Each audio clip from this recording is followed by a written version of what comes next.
Okay. Are we live? Is it working? Hey, stop.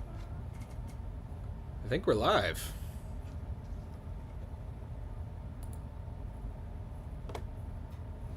Okay. Cool.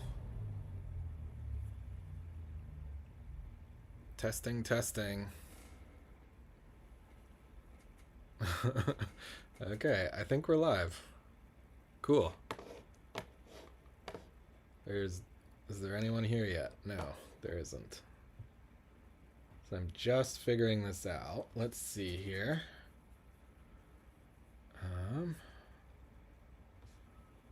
Okay. Interesting.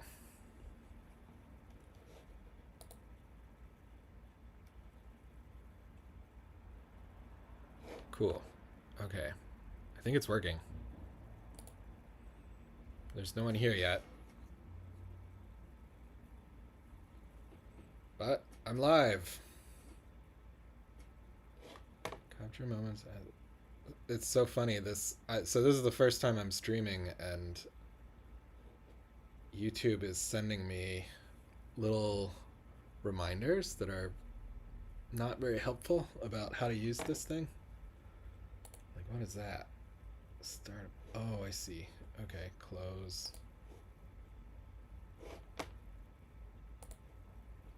Stream settings. Interesting. This is so interesting. Hey, someone's here. Good evening and happy new year to you as well. Thanks for joining. Okay. Wow, this is great. So there's some people here now. Welcome everyone. This is the first live stream I've ever done, so hopefully it's working. Hopefully you can hear me. I've got a lot of things to cover in this live stream. I'm just going to be hanging out, and the main goal of this live stream is really to answer I'll answer any questions, so leave them in the chat, but also I want to answer all the emails that I've gotten in the last year. It's a lot. I've gotten a lot of emails and I'm way behind, so I'm mostly going to be just answering emails, but also I have the map from my previous video pulled up, so if you have any questions about the map, I can try to zoom in on places or show you new things that you haven't seen before. So just pop any questions into the chat. I will be monitoring the chat. Although, let me see, how do I do this? So this is my first live stream, so I'm just figuring it out. So everyone's saying Happy New Year. Happy New Year, everyone. Happy New Year. Thanks for being here, and I hope everybody had a good New Year's celebration. I personally went to a little party with some friends. I have a friend of a friend has a condominium down near the Schuylkill River, and we went up to the rooftop and we watched the fireworks over the Schuylkill, and then we could also see the fireworks over the Delaware. In Philly they do them on both rivers at different times, or at the same time. So but some of the fireworks were obscured by buildings, so we couldn't get a great view, but it was still fun. Still great to see the city from up on top of the roof. And I hope everybody else got to see fireworks. I hope all your dogs are not totally freaked out. My friend had a dog, and the dog was not happy, so we had to take the dog back down away from the fireworks very quickly, but it was still really fun. So oh, hey, someone from Seattle, from Swarthmore. Hey, nice to hear from you. Yeah. If you grew up in Swarthmore, You're once I say once a Swarthmorian, always a Swarthmorian, and so welcome. And I've been to Seattle a bunch of times. I've done at least 2 videos out there in the past year, so hopefully you've seen those. I covered one of the videos. I covered the troll under the bridge in, is it Wallingford, Seattle? Am I making that up? So that was fun. The troll under the bridge in Seattle's great.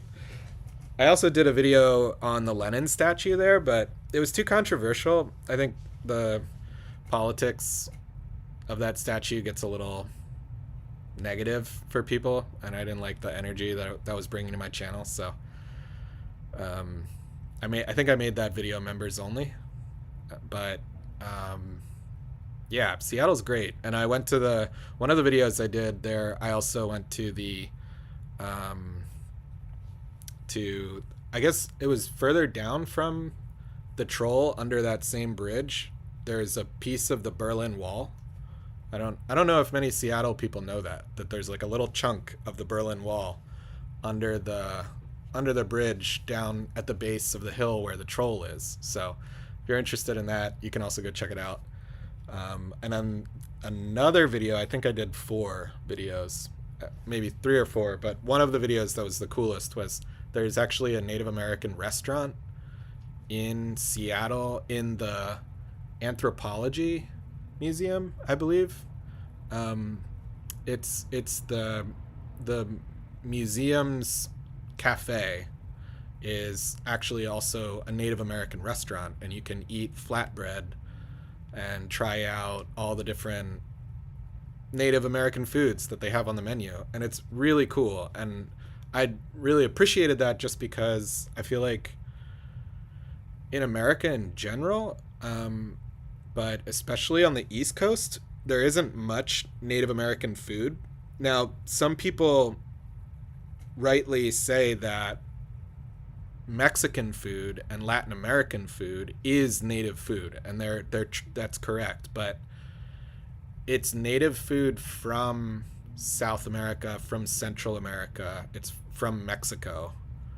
And Mexican cuisine, native Mexican cuisine, corn, tacos, those kinds of, like, I don't think burritos are actually Mexican. I don't know enough, but yuca leaves, or I wish I knew more about Mexican food. But those foods, though they come from native Mexican sources, they're not Lenape. So eating corn here and eating Mexican corn, like what's the amazing Mexican corn called?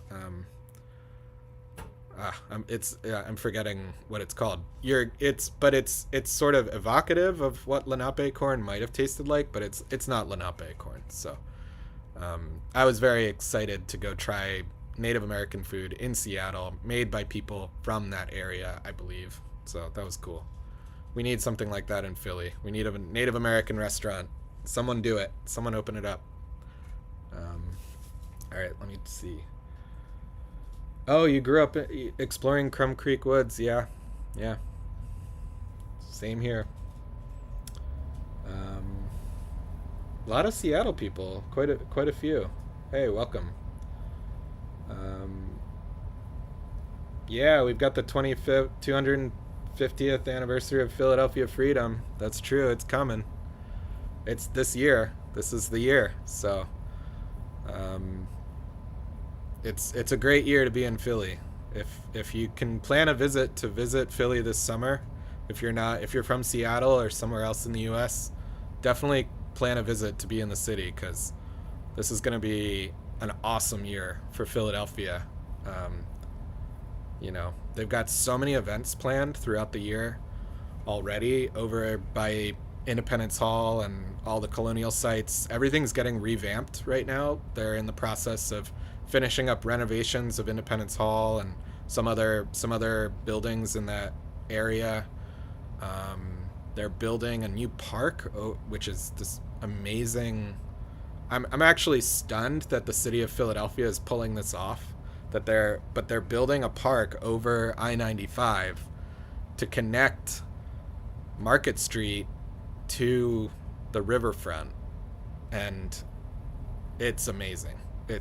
They're actually doing it. So, and it seems to be going according to schedule. I haven't really been following the updates on it, but it seems like when I drive down on I-95, they're making progress. Every time I go past it, it's changing. So I was a little worried it was going to turn into sort of the Big Dig up in Boston. If anyone knows about the Big Dig 20 years ago or 10 years ago, I don't know when it actually finished, but it was a huge thing up in Boston. They put all the highways underground. They built caps over the highways, and it was a disaster. It took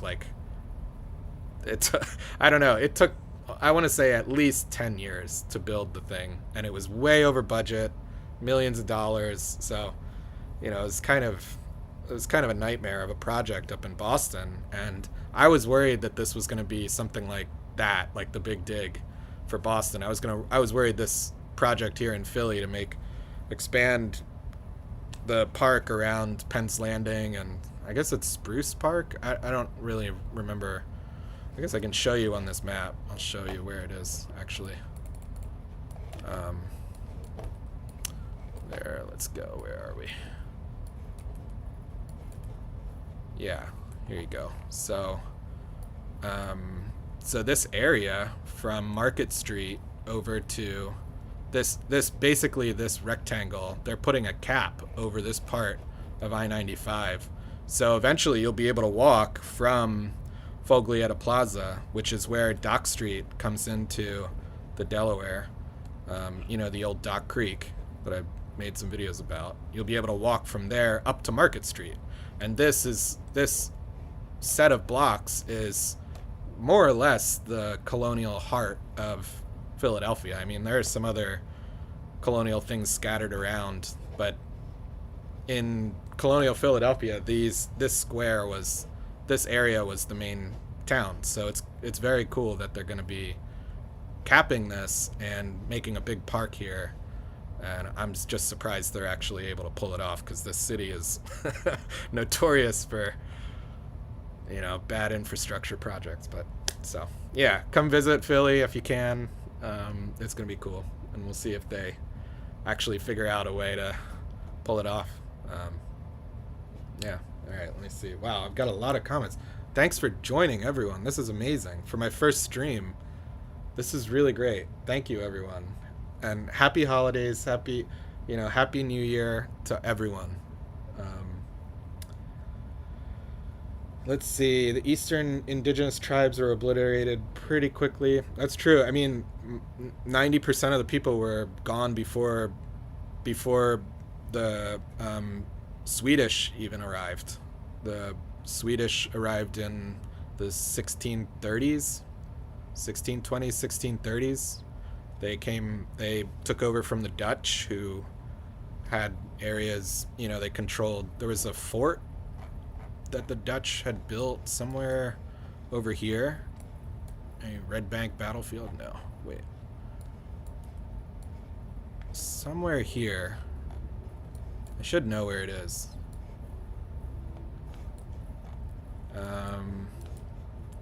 Maybe it's this. Well, yeah, somewhere in this area. Oh wait, that's Fort Mifflin. So wait, one second. I'll find it. I should be able to find it. Is it over here? Billingsport?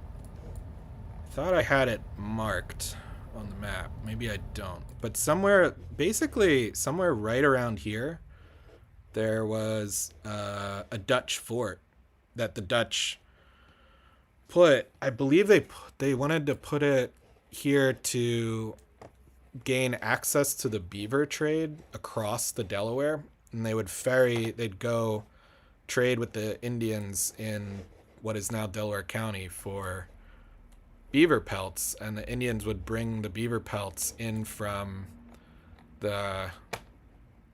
they'd bring them into the Philly area from along the Great Road, the Great Minkus Path. and the Great Minkus Path went out to what was later called Conestoga, but basically Lancaster, where the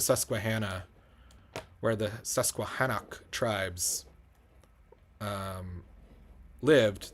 This whole area was, hunting ground for the various Indians, and the Susquehannock quickly, they were more powerful than the Lenape, and they quickly took over the beaver trade and brought beavers in, sort of along a road. I want to say, did I mark it here? Is this part of it? Yeah, see this? There's a place in Pennsylvania called The Gap. It's called Gap, and it's Salisbury Township, PA.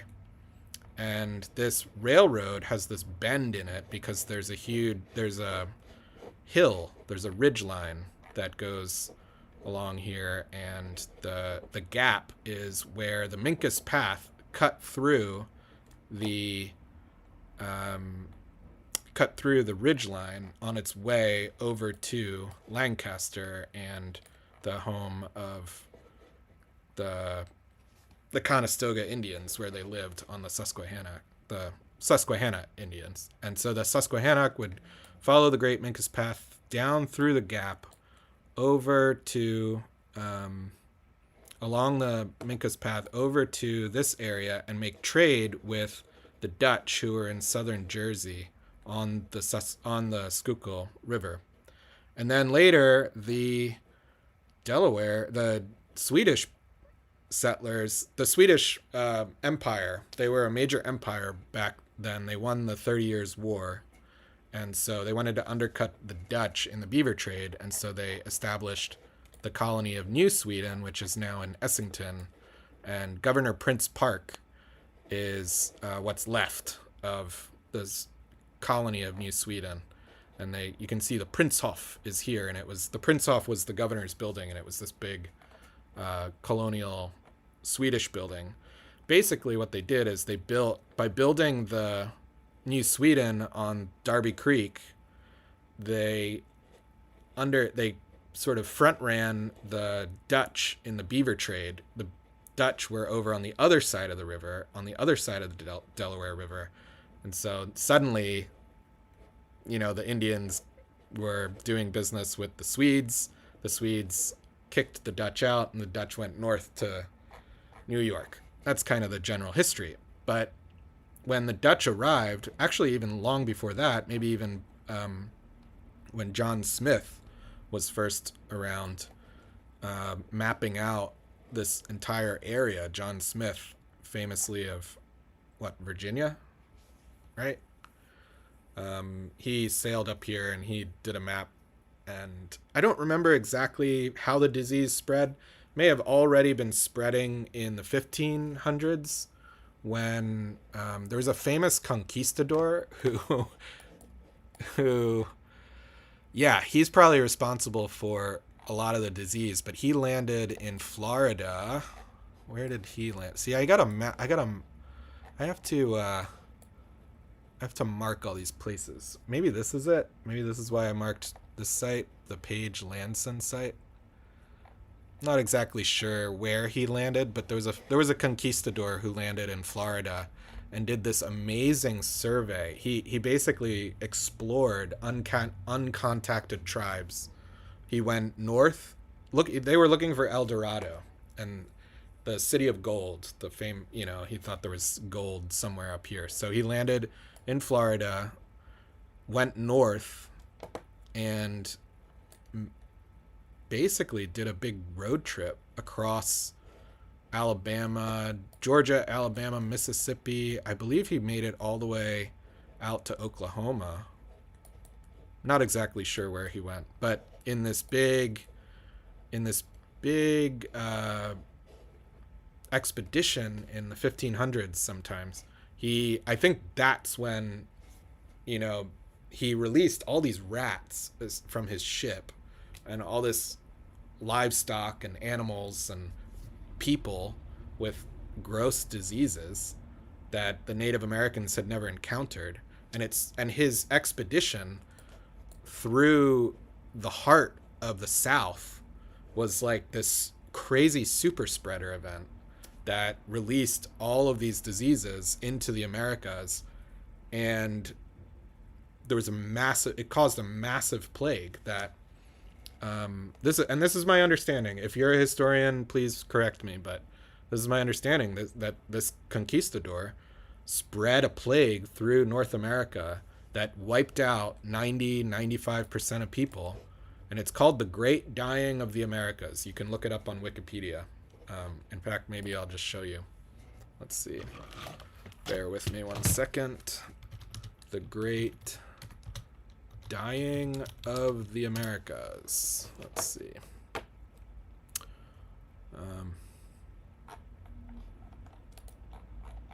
Scroll. Yeah, the Great Dying. Well, that's the Permian. We don't want that. Let's see. Population history of the indigenous peoples of the Americas.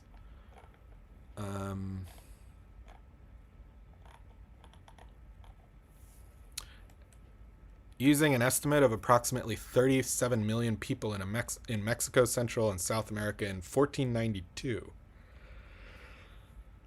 The lowest estimate give a population decrease from all causes of 80% in the 17th century. Okay.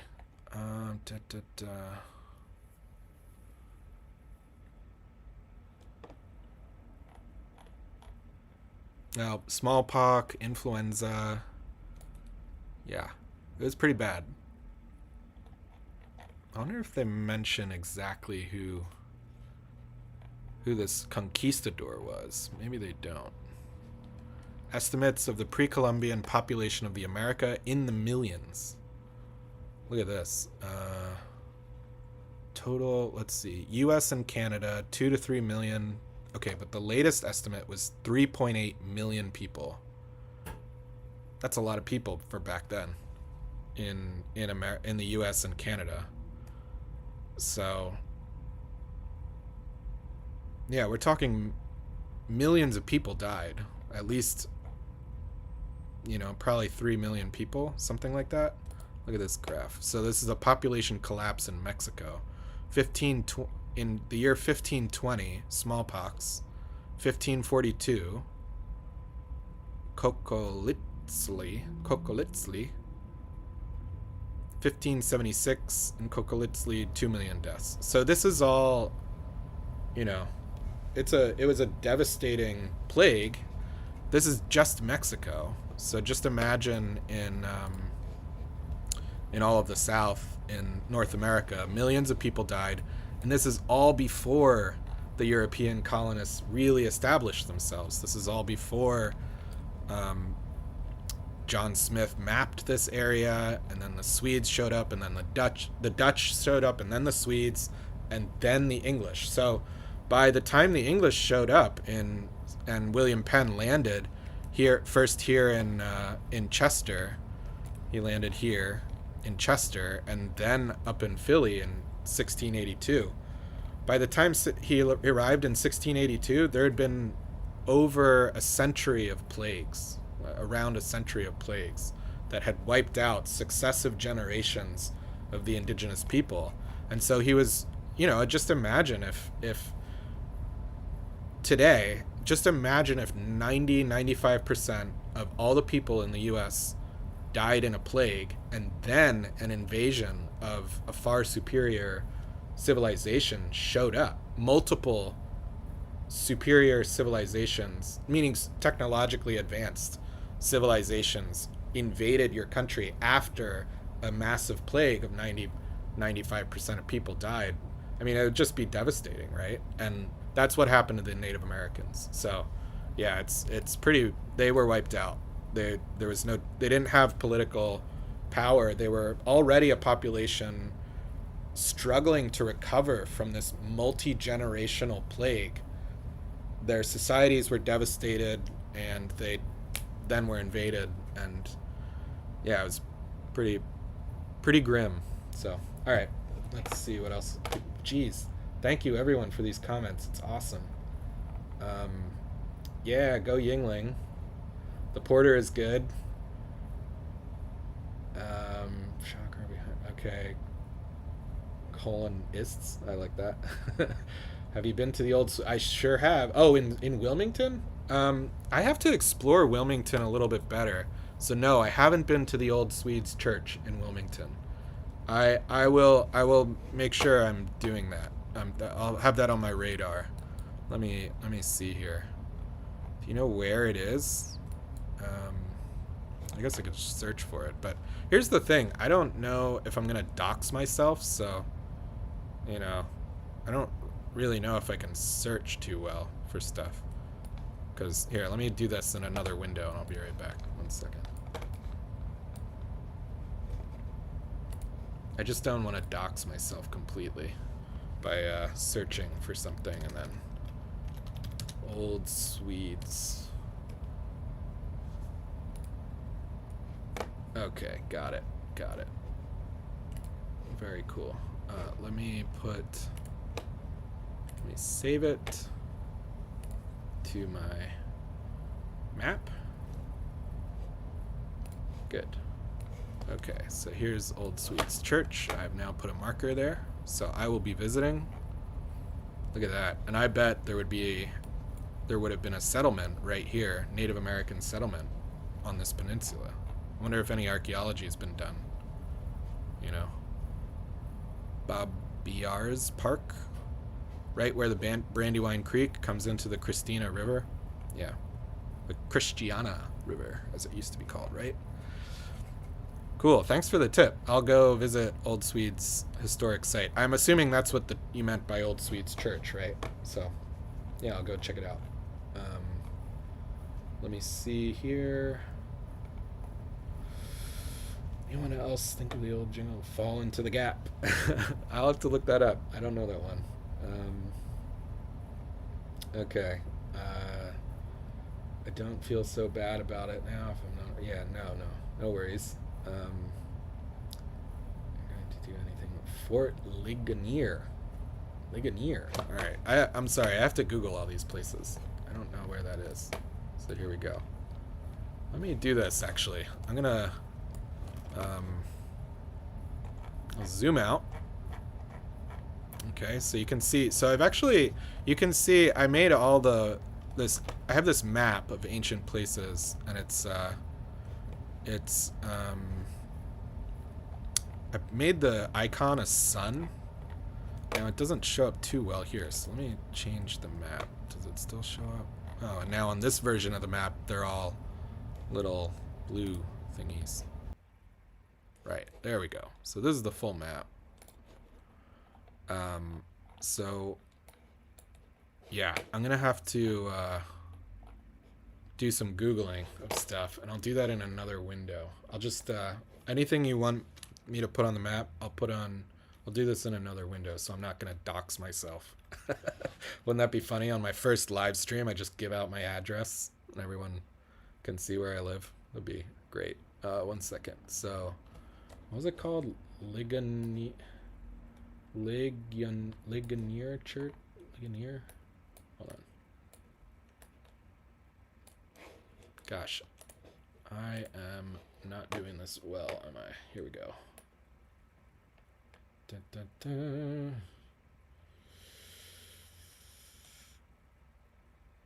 Oh, thanks, history teacher. Thanks for the A. I appreciate it.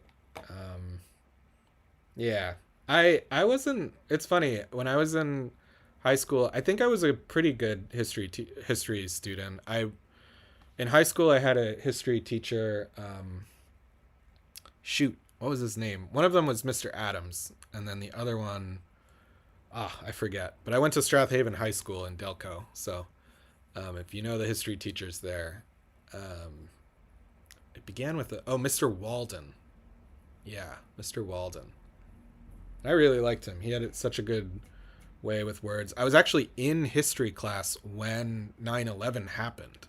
When we found out about 9/11, I was in history class with Mr. Jessen. If anyone knows who Mr. Jessen is, he was a really important teacher in Strathaven High Schools and the Strathaven School District. And I was in his middle school history class.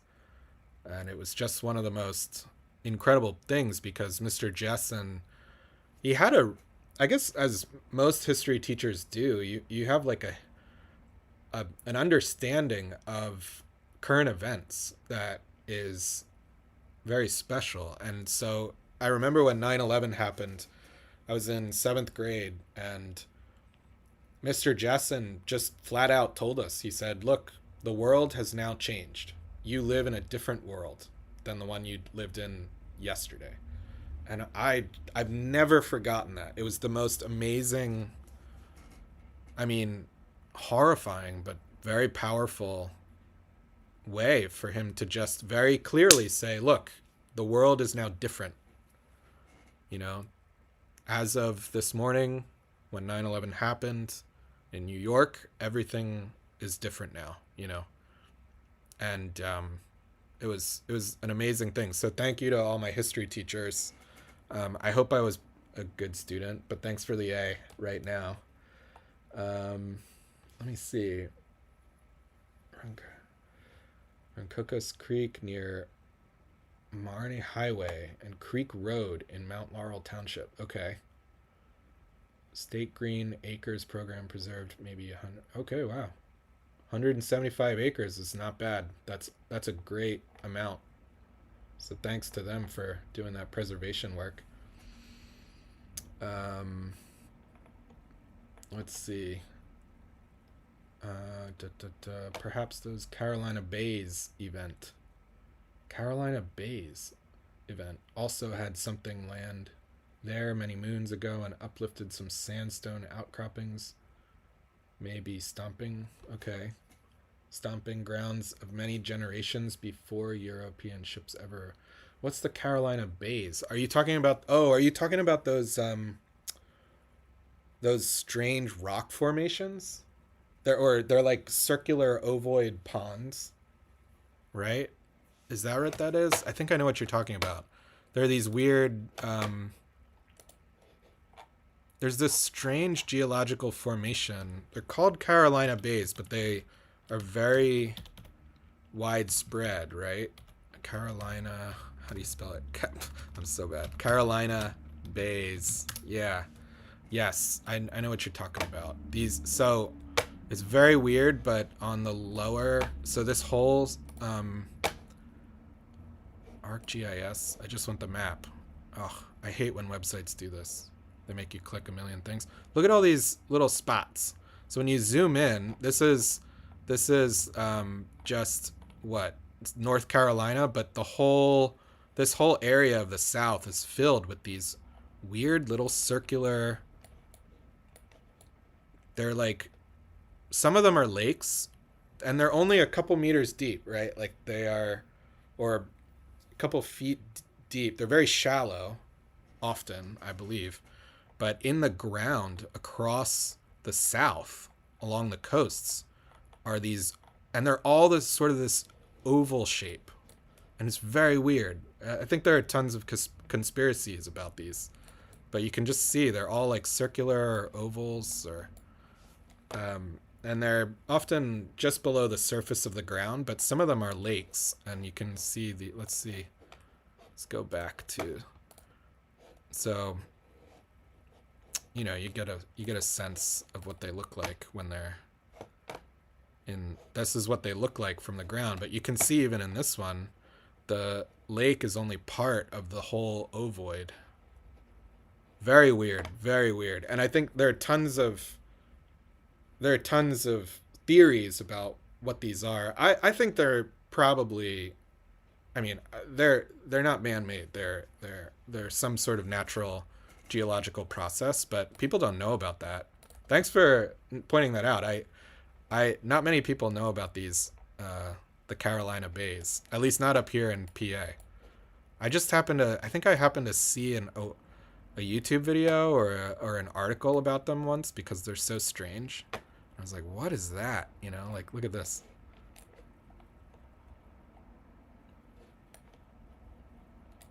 Yeah, they're really strange, and they overlap. So I think there are all sorts of theories that maybe there were meteor strikes or something, but I think they're some sort of geological process when this part of the Earth was forming millions of years ago led to that. So I don't know if anybody knows what actually caused them. Again, there are tons of conspiracies, but if anybody actually knows the scientific answer, just feel free to leave it in the chat, and I'll see if I can pick up on it. But yeah. Oh, you want to see Abe? Yeah, Kimberly. Let me see. Where? Come here, Abe. Psst, psst, psst. You wanna come over here? He's sleeping. I don't know if he wants to get up, but he's doing fine. Yeah, he had a good New Year's. I gave him a treat for New Year's, and he didn't want it. I bought him a dried fish. I thought he would enjoy chewing on a dried fish. It was a mackerel, I think, just a chunk of dried mackerel. He didn't want it at all. He didn't like it. So I gave it to my neighbor. My neighbor also has cats.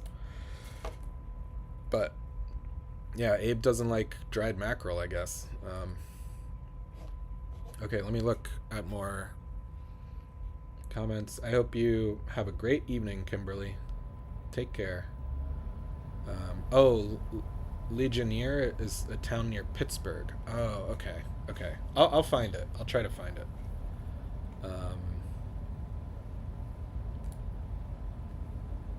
Wow, Michelle Aubrey. I dug up huge spear here and many stone tools and effigies. Wow. See, here's the thing. One of the things I really want to make clear to my audience and all of you guys is that, you know, I always say we live in an ancient land, right? Like that's one of my mantras, I guess you could say. And what I mean is, on the East Coast, we have a lot of history. Like, just look at how many places on the map I've marked. And each of these places is potential. I mean, this whole landscape is 10,000 years old, 13,000 years old. We're talking Ice Age, right? People, I feel like growing, and you should tell me if you agree with this, but I feel like, especially in the 80s, 90s, especially in the 80s when, like, Tutankhamun's grave was first discovered, people got obsessed with ancient Egypt, right? It was this huge national trend to have stuff from ancient Egypt on your coffee table.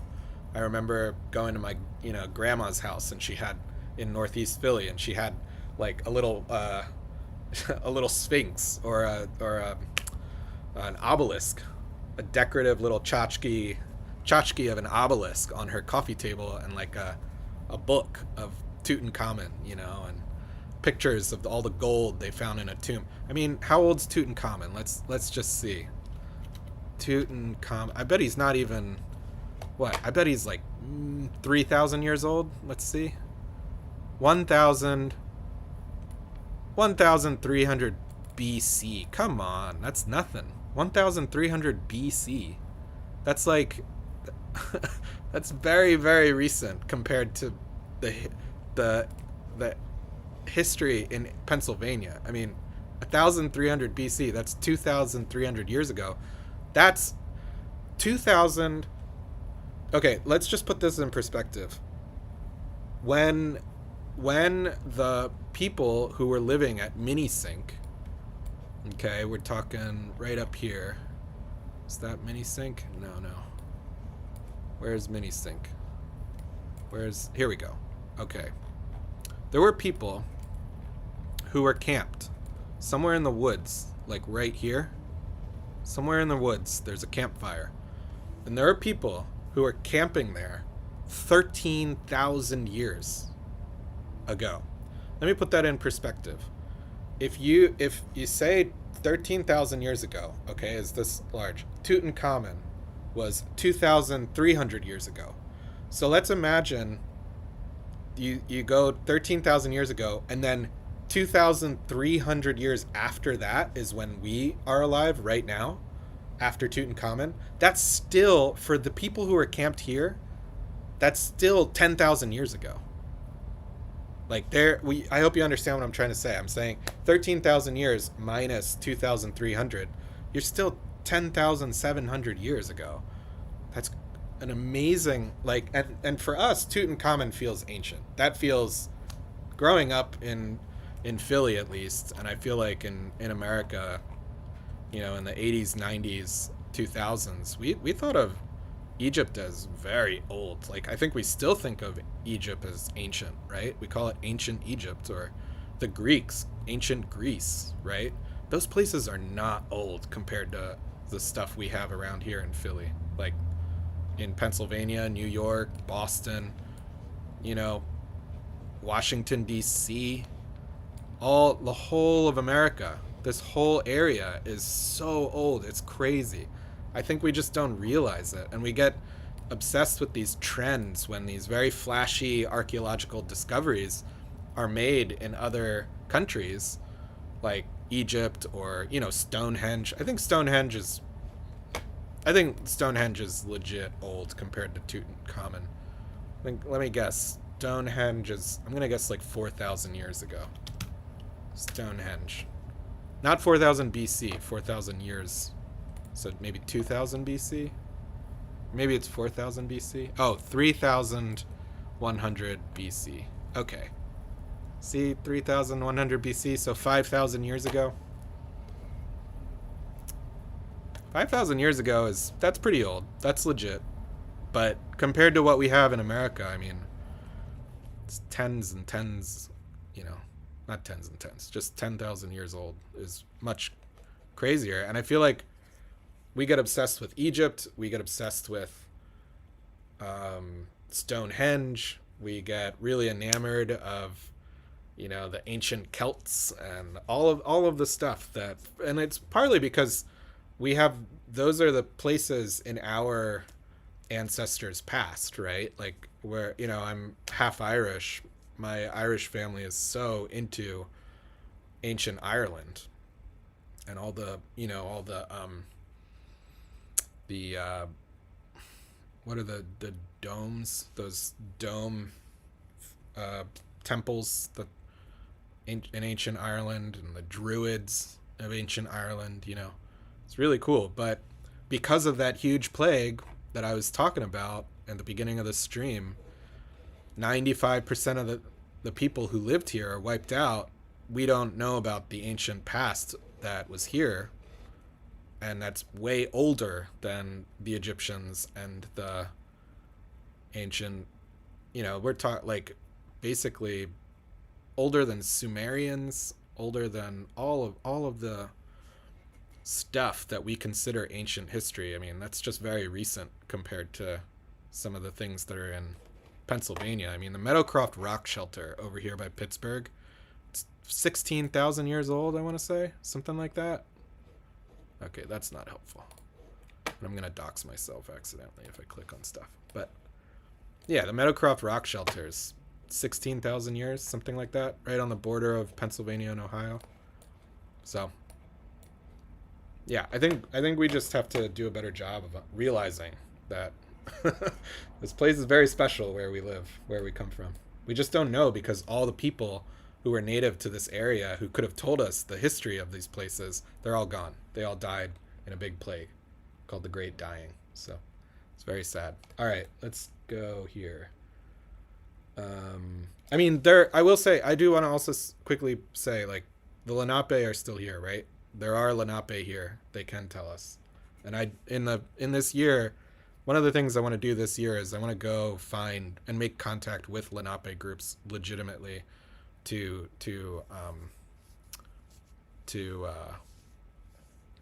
get their input, because my channel is all about their history, and I want to make sure that they have a voice. And so far, I've sent emails to Lenape groups many times, but I don't hear back from them. I think I just need to go physically visit where they live. Okay, let's see. Yeah, Happy New Year. Happy New Year to Abe. He's asleep, so he's having a great time. All right, let's catch up here. Dun, dun, dun. There's a Swedish ship in Wilmington too. Wow. Okay. Awesome. I'll check it out. Um, yeah. Oh, that I wanted to finish my point. So, Michelle, when you say you dug up a spear head, what I'm saying is that is as important as someone finding an artifact in Tutankhamun's grave. I would say. I mean, obviously, like the the stuff that other countries have tends to be more flashy and more, it's covered in gold, and it's the media can make a big story about it because it looks good when, and it's a good story of the people finding these old graves and whatnot. But your little spearhead that you found is so important to the history of this ancient landscape, and it just doesn't get the publicity around it because it doesn't have that, it doesn't have that story. The story is lost, right? So that's all I was trying to really say. um yeah. Okay, let's see. Hey, Strathaven alum, nice to see you in the chat here. um Happy New Year. Happy New Year to all. Soggy Ground by Mark Dmitriev. All right. The geological history. Cool. Cool. I'll check that out for the bays. The Carolina bays. The Carolina bays are so interesting. They're really, really a strange thing. Sort of landed along Rancocas Creek near Route 130. Okay. Hmm. Yeah, America is the OG Egypt. I like that. It's kind of what I'm trying to say. It's pretty true. I have this. I kind of have this opinion, and this is a little. I think a lot of people in Mexico would agree with me, and a lot of people in Peru would agree with me. But I have this opinion that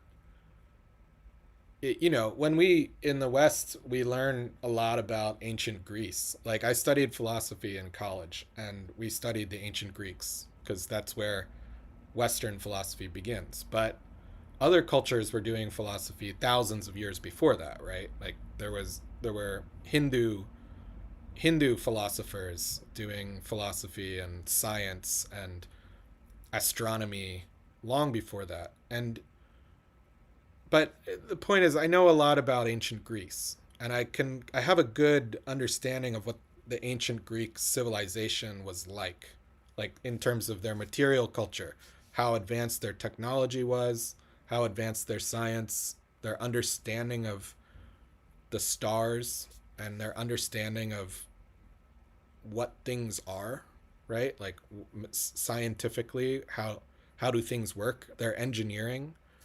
Um, and I would say that by all accounts, the Aztec Empire, the Inca Empire, they were on the same level as ancient Greece was when when the Aztecs and the Incas got invaded by the conquistadors. Excuse me. Like I think the Aztecs and the Incas, they had philosophy, they had astronomy, they had medicine, they had all these advanced civil things you associate with an ancient Greek civilization or an ancient Mesopotamian civilization. Those cultures had all of that. They had amazing farming and agriculture, engineering. They controlled water very well in advanced ways. Um, so I think it's really important to realize that when the conquistadors showed up, it was essentially like a Renaissance civilization invading an ancient Greek civilization. Imagine something like that. They didn't have the same metallurgic advancement. Like they weren't smelting ores. The Aztecs weren't, as far as I know, they weren't smelting iron, or they hadn't reached copper the copper age. There were copper age civilizations in the Americas, though. The famous one is up in Michigan, in the Great Lakes area. They this whole area of the Great Lakes in Michigan, and I believe in Wisconsin as well, there was there was there's natural copper deposits sitting on the ground in Michigan. And the Native Americans from 5,000, 10,000 years ago, they would just pick up the copper and hit it with a rock and make spears. And they had copper spears. So they looked like ancient Etruscans with copper spears and copper armor, probably. And certainly like little amulets and copper ingots, copper wristbands, and they had copper tools. They had copper tools in Michigan, and they were in the very beginning stages of smelting and industry. And then something happened and it all vanished. It's not clear what happened, but you can go look at this. This is a place I've marked. It's called the Copper Culture State Park. And Copper Culture State Park is where a lot of copper can be found just naturally occurring, and they have a museum there showing the copper culture of the ancient Native Americans. So these were like proto-Etruscan civilizations, proto-Sumerian civilizations with libraries. You know, the libraries down in the Aztecs, the Aztecs had a famous library that one of the Jesuit missionaries burned.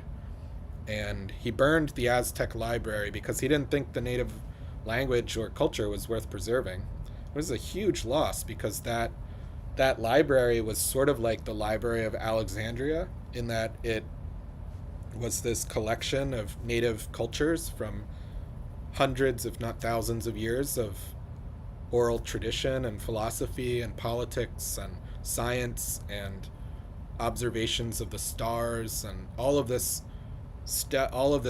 civilizational knowledge had been gathered in the Aztec capital of Tenochtitlan, which is now Mexico City. And this missionary just burned it. He burned the whole thing. So what I'm trying to say is there was copper in the Americas, there was copper culture, there were libraries, there were advanced politics, advanced architecture, advanced agriculture. There's everything you need to compare it to ancient Greek cultures, I guess, ancient, the Romans even. Maybe not quite the Romans, but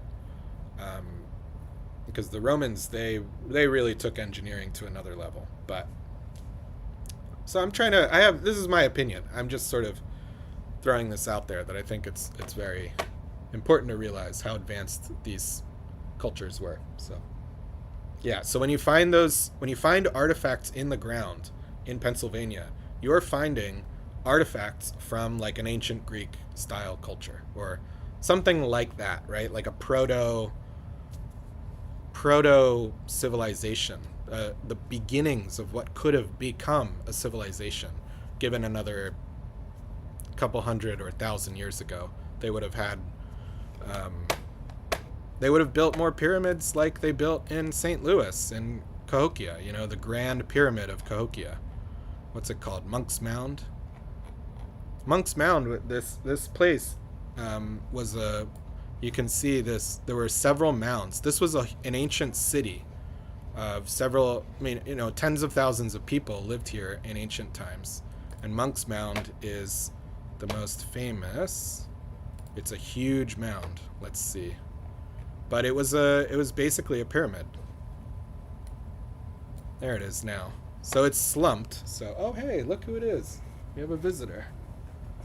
Abe is making his first appearance on the stream. Wanna see Abe? Hey Abe, say hello over here, buddy. Over here. Yeah.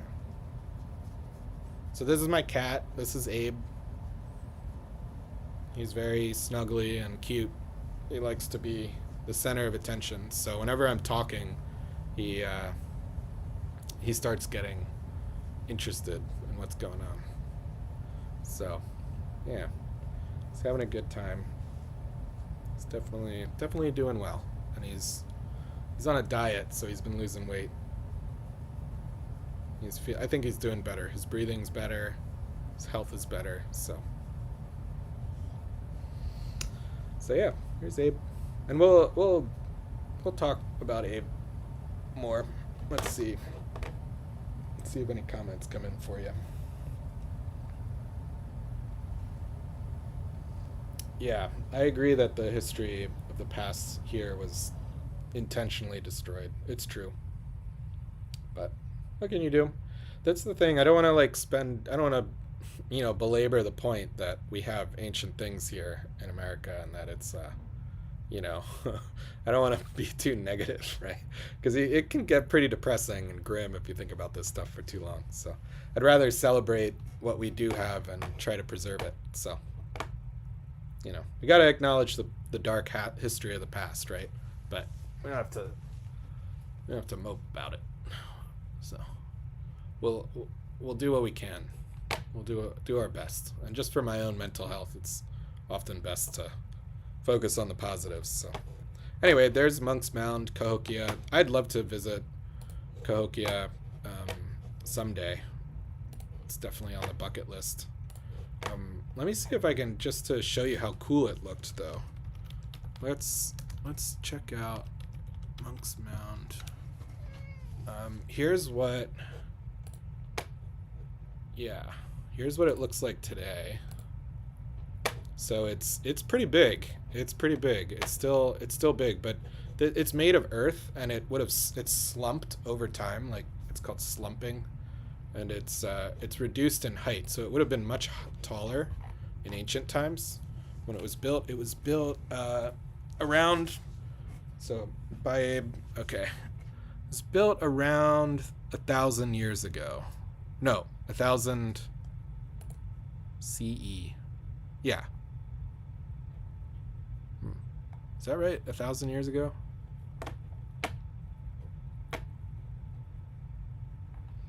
Yeah. I think that's right. About 1,000 years ago, and I want to see a recreation of what it would have looked like in ancient times. Let's see if we can find that image. Look at it though. It's amazing. It's absolutely amazing. It's huge. It's a huge pyramid right in the center of America. That's a pyramid,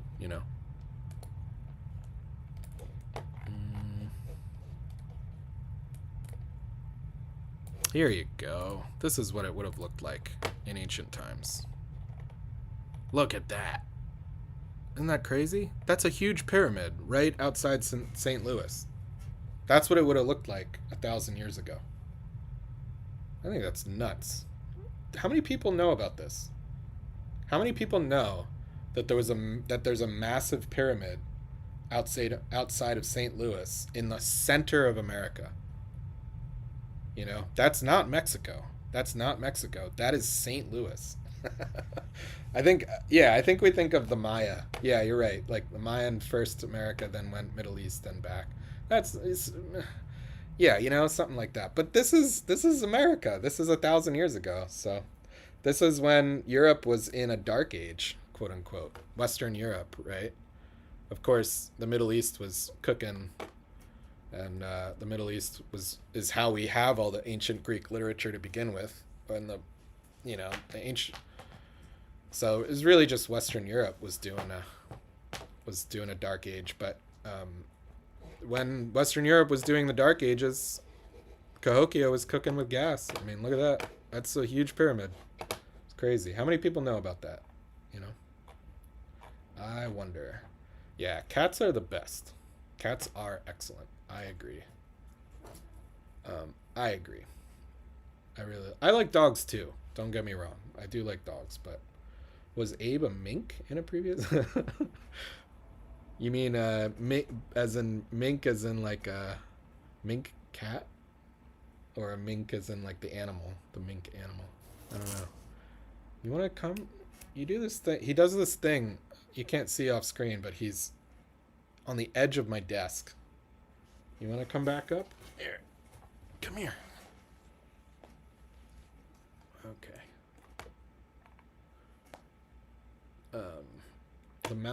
The mound kind of looks like the Kurg mounds in Yamnaya. The Yamnaya made. Is that in Kyrgyzstan, I'm guessing? Interesting. Yeah.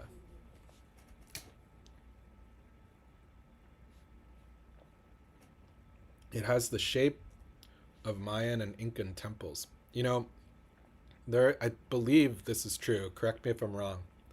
But this pyramid, Cahokia, there have been Aztec artifacts found in Cahokia. Could be misremembering this, but I believe there's some evidence that Cahokia was actually the northernmost outpost city of the Aztec Empire, and that the Aztec Empire from Mexico reached all the way up through the Great Plains to where St. Louis is.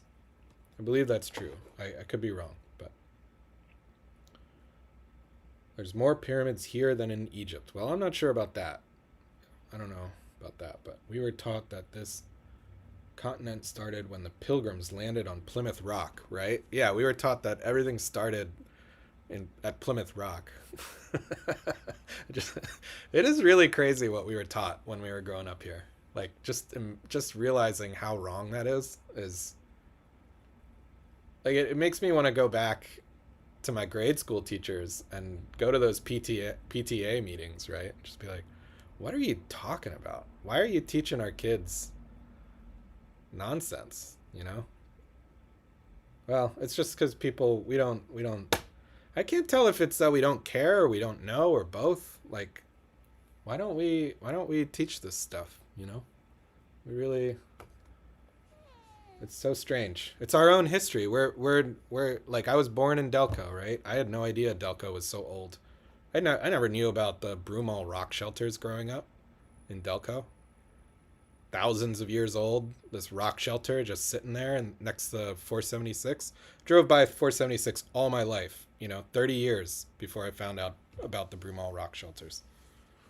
For 30 years, I was driving right past an ancient rock shelter. Crazy. It's nuts. I'm sure some of you feel the same way, so.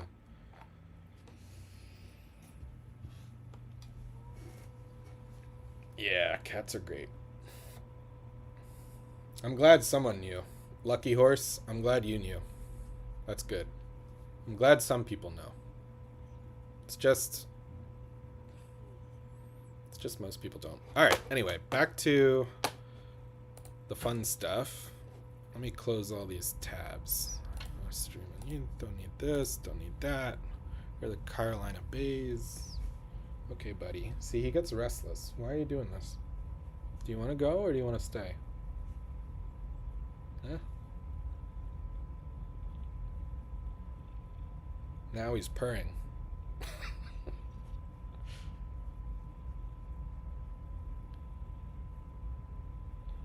So the Cahokia mounds were burial mounds. Were they? Okay. It's probably true. I don't know. I thought they were imperial mounds, that the king had his hut on top, The king had a hut, not a hut, like a house, a big manor house on top of the Cahokia mound, from which he ruled the city, That's what I thought, but I could be wrong. Yeah? You got something to say? Okay. What do you want to do? What do you want? I gotta do this. I'm gonna talk to the computer more, okay? I think he wants to play.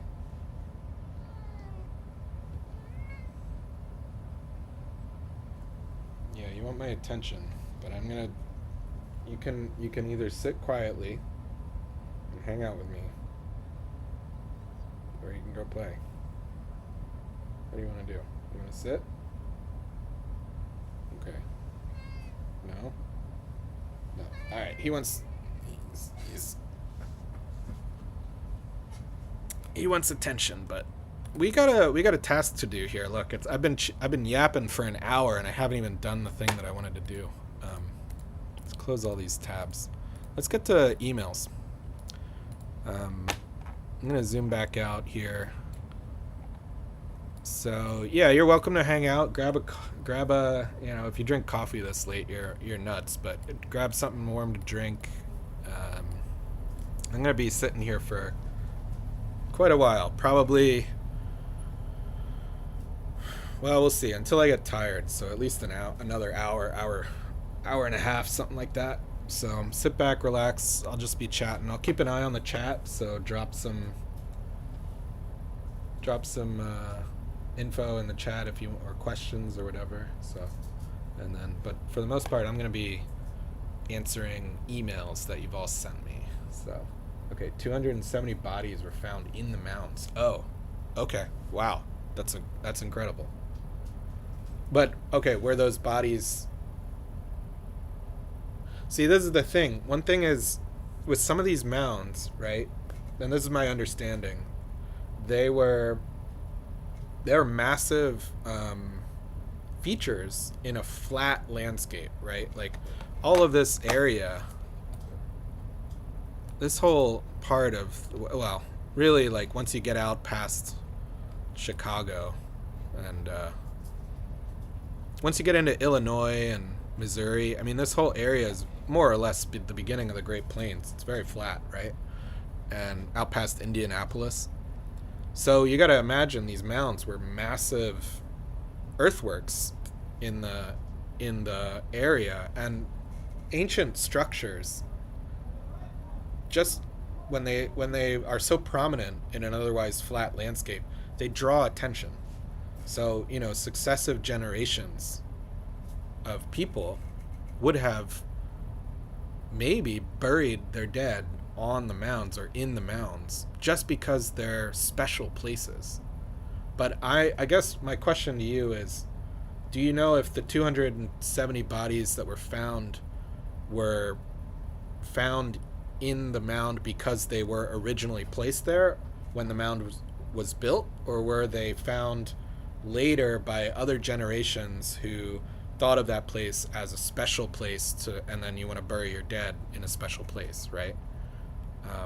It's just a theory, but I thought the mounds were built not as tombs, but as imperial structures that the civilization that built Cahokia used to govern. It's sort of an assertion of power, not like the Egyptian pyramid. The Egyptian pyramids, those are definitely tombs. Those are no doubt about it.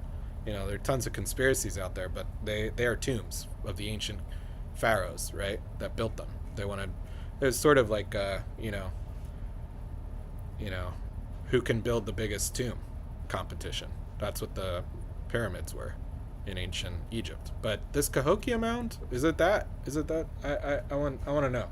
I thought it was just more. I thought it wasn't a tomb. It was more of a political thing. Could be wrong. Have no idea.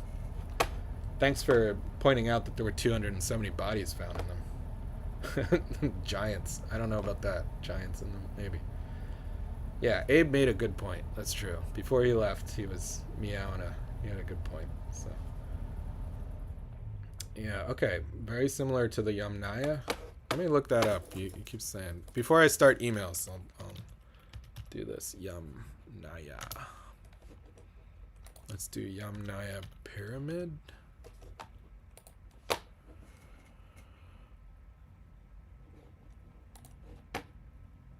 Okay, so this is north of the Black Sea and the Caspian Sea.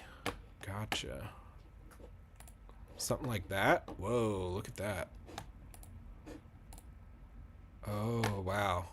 Okay, wait a second. No, this is all AI stuff. I don't want that. Okay. Yeah, that's legit. That is a big pyramid. Wow. Really? That's a pyramid? Oh my god. Huh. Okay, there's a little bit of question about this, I guess. Not sure, but if that's a pyramid, that's huge. And yeah, that's probably what Cahokia would have looked like. Something like that. Close. Close to that. Maybe, I don't know. Maybe this is bigger than Cahokia was.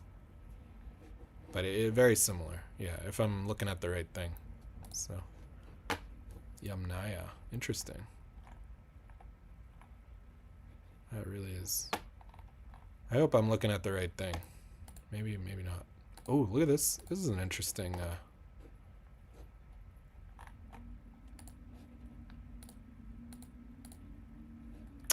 pyramid structures of the world. You have the ziggurat pyramid. Do they have Cahokia on here? Rome, Mexico. I don't see Cahokia. No, they missed Cahokia. Oh well. What are you gonna do? What are you gonna do? Okay, all right. So all of these dots, these are all mounds. You can look at all the mounds that I've found. Adena mound, little mountain. Some of the one of the crazy things is also some of these mounds are just like in a cul-de-sac in a suburb, you know? You'll be like, let me see if I can find one that's there's one mound where there's a house built on the mound. Actually, I think there are a couple mounds where there are houses just built right on top of the mound. Where are they? Let me see here.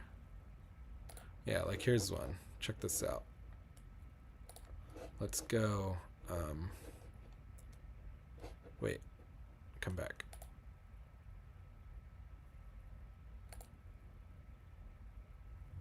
Oh, I lost it. Oh, there it is. Okay. Now let's go to Street View. Just check this out. See, these are mounds over here. There's like an office building right next to it, you know? Like imagine going to work and across the street are these ancient mounds. Can I get closer? I guess not. But isn't that nuts? These mounds off in under the trees. You're just working in an office. Like, I wonder if the people who work there even know, you know? Do you think the people who work in this building or live in this apartment complex, if they know that these huge mounds off in the woods here are these ancient mounds? At least they have it corded off. That's good. That's good. At least they have a fence around it from the looks of it. And there does look to be a little plaque here. I can barely read. It says something about the mounds of an ancient city. Is that right? Let's see if we can read this plaque. Central Park Mounds, the last monument of Ashland's ancient city. Cool. Awesome. So at least they have next to the Ashland Family Resource Center in the middle of Kentucky, Ashland, Kentucky. You can go see an ancient collection of mounds built by Native Americans. So I have places like this marked all over my map.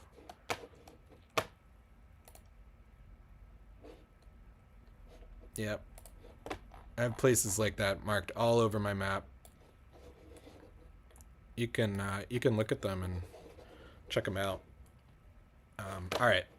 Emails. Let's see. Can I do this while paying attention to the chat? Is there a way to do this? Multitask. Let's see.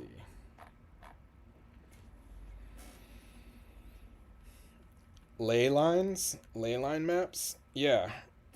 I've heard of that. I've heard of them too. They're dated to mainly have been buried between the years of 1000 and 1200. Oh. Cool. Okay, so I guess they really were tombs. Yeah. Yeah, golf courses definitely cover golf courses cover a lot of ancient places. It's pretty amazing. I don't know why this is, but there are two major features I've noticed cover ancient places: highways and golf courses.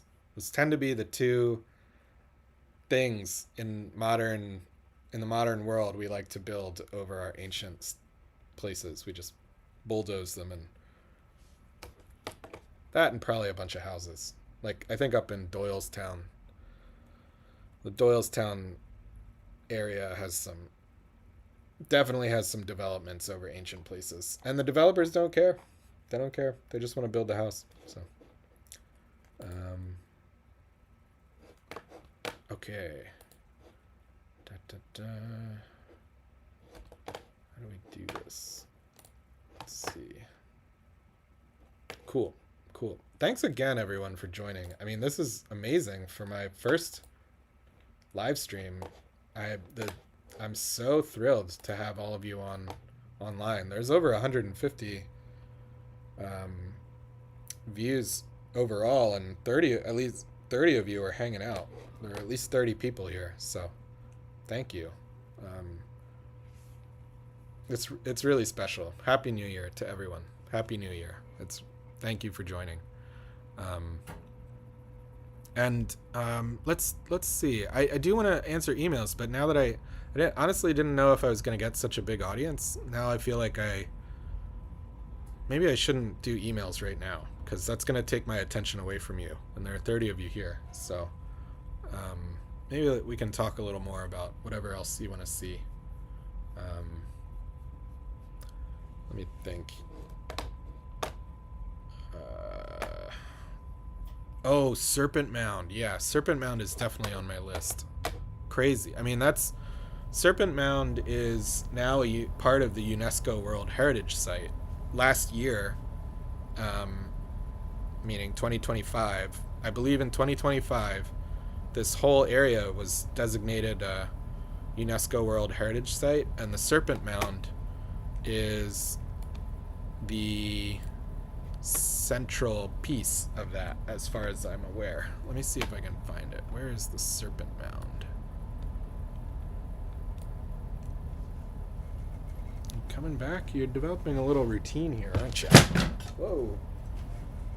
Knocked over my phone. Sorry about that, people. Cats like to knock things off of other things. That's one of their favorite hobbies. So that's why he's doing that. Let's see. How do I find the Serpent Mound?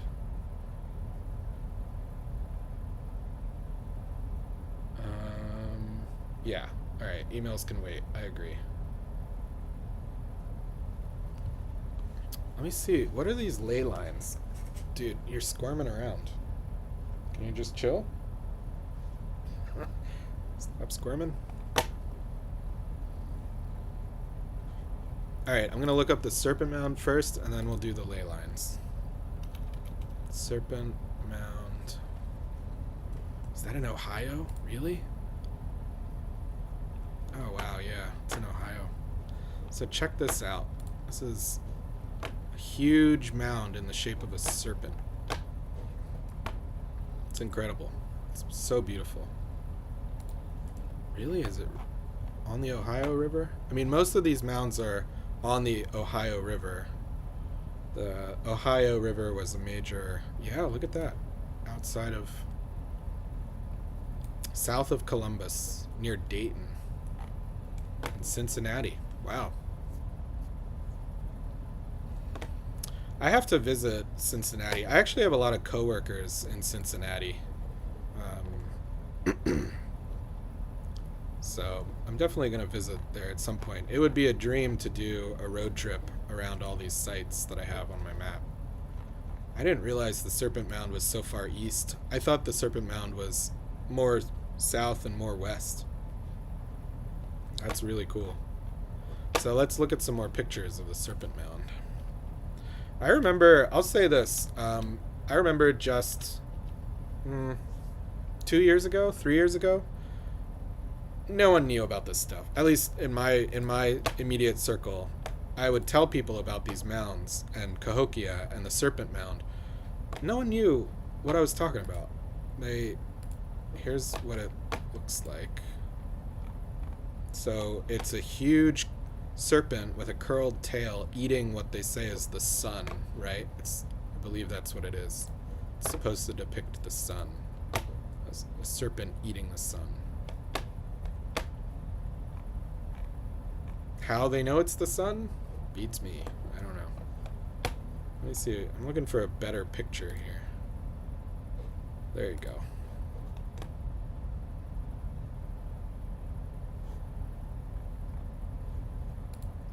This is a very interesting website. Okay. Let's back out of this. Can we just look at the image? No, we can't. Here, let's check that one out.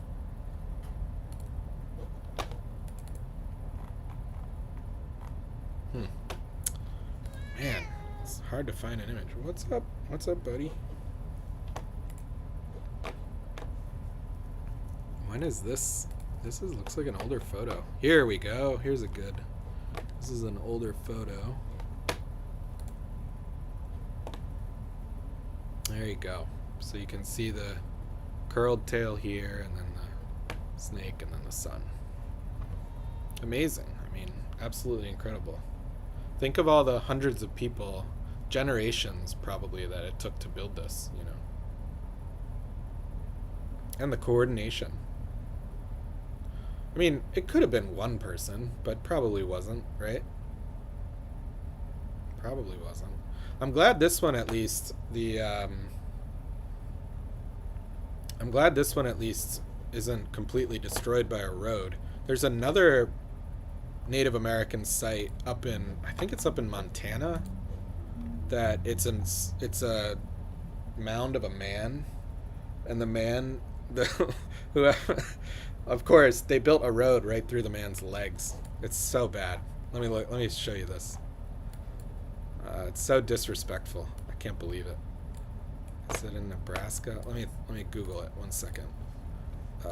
Native American man mound. Let's see what that comes up with. Wisconsin. Ah, yes. Look at this. They just built. Why can't you show me the whole? No. Bad website. Look at this. There's a man in the forest here, and they just built a road right through the man's legs. Why did they do that? Couldn't the road have been a little bit farther away? Maybe they must not have known that this was there when they built the road. I have to believe that people had a little more sense than this, than to do that. But it's in the middle of Wisconsin, so let me see on my map. Let me see. Wisconsin's over here. Do I not have it marked? I should. I can't believe I don't have it marked.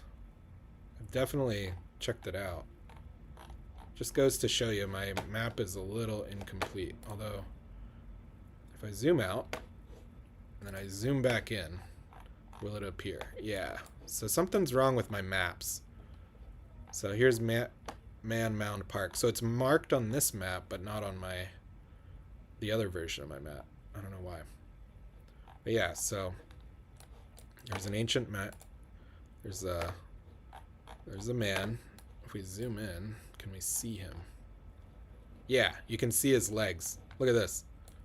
Here he is. And then you can see the legs across the road. So, yeah, there you go. That's a really weird one, too. What do you want, dude? What do you want?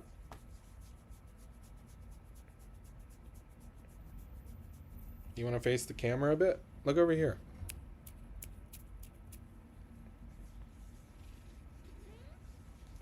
Maybe for these live streams, I'll build a little platform so he can sit, like, right on my shoulder. Sometimes he'll sit on the back of the chair. You want to sit on the back of the chair like that, buddy? I'll put you up here. that fun? Something like that. There you go. Oof. Okay. He has some massive antennae. Yeah, he does.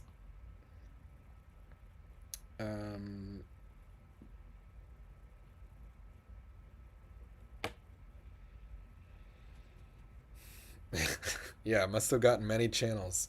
That's true.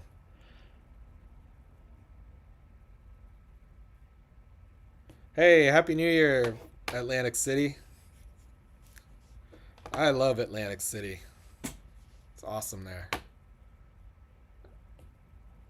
It's a great town. It's too bad it's got issues, doesn't it? But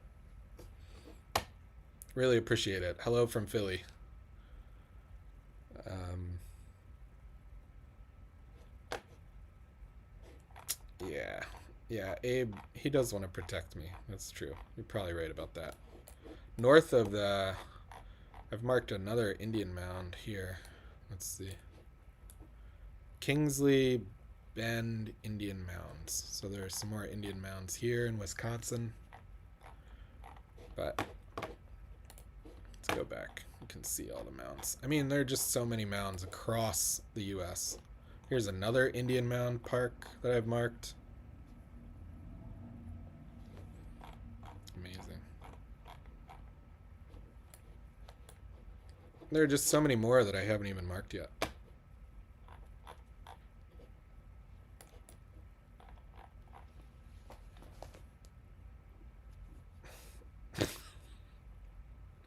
Buddy, come on.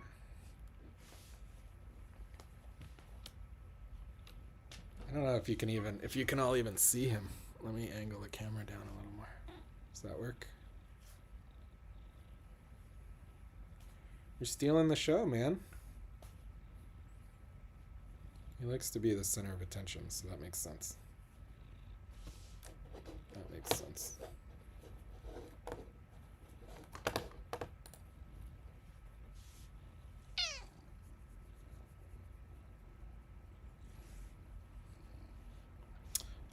In the background, I have Ken Burns' documentary about the American Revolution up. I was just watching that before the stream.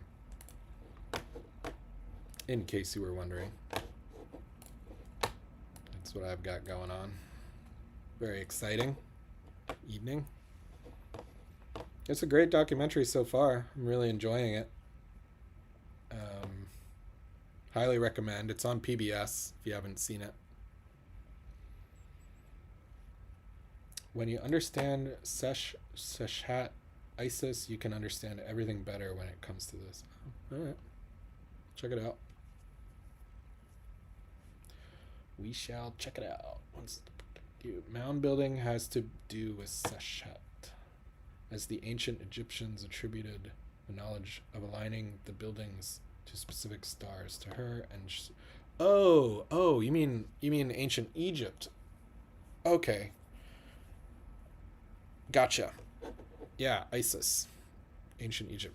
Now, speaking of ancient Egypt and Isis, let me think. There was one of my favorite things, this is a completely different topic than Native American culture, but there was an ancient book that was found in a clay jar in the desert, and it was from one of these, what do they call it, when a bunch of these old documents are found together? Not a palimpsest, but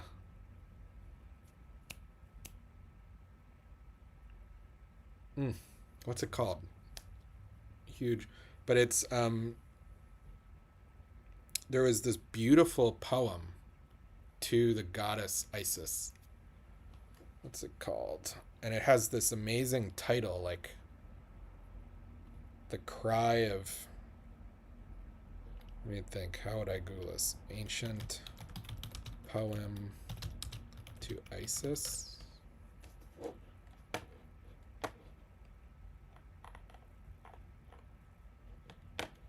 Ode to Isis.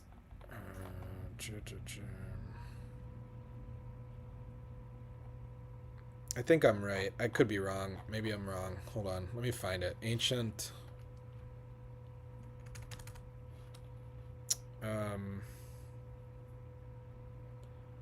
Ancient. What was it? Ancient prayer document to Isis.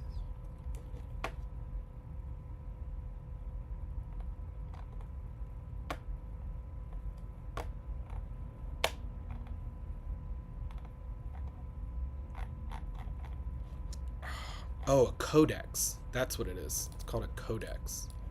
Let me see. Ancient codex.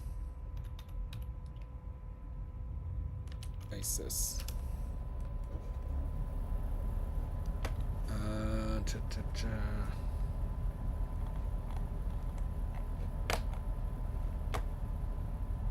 Dresden Codex.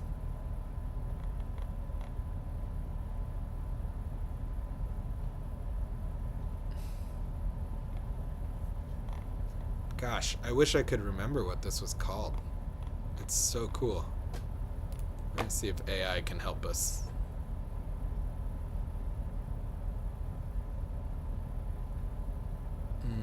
Shoot. It's gonna come to me later, isn't it? After I... But it was a series of statements. Something like, you know, I am the beginning, I am the end, I am the... What was it called?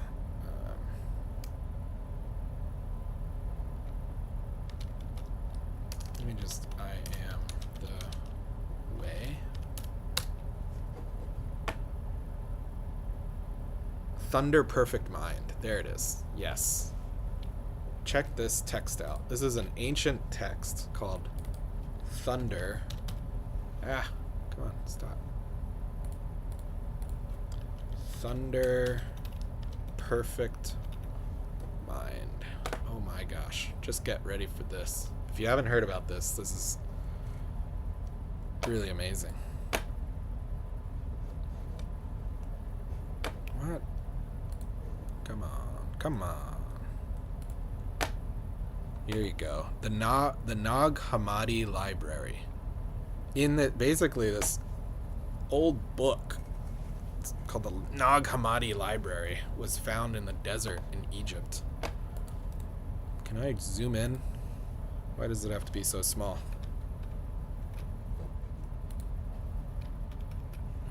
Shift. How do I... Alt, Shift. Why can't I zoom in? Window, zoom. That didn't work. Oh well, doesn't matter. I'll just read it a little bit. Just listen to this. It's such a beautiful... I was sent forth from the power, and I have come to those who reflect upon me, and I have been found among those who seek after me. Look upon me, you who reflect upon me. And you, hearers, hear me. You who are waiting for me, take me to yourselves, and do not banish me from your sight. And do not make your voice hate me, nor your hearing. Do not be ignorant of me anywhere or any time. Be on your guard. Do not be ignorant of me. For I am the first and the last.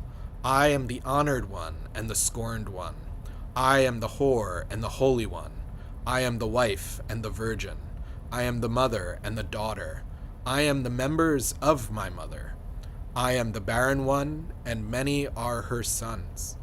I am she whose wedding is great. I have not taken a husband. Oh, and I have not taken a husband.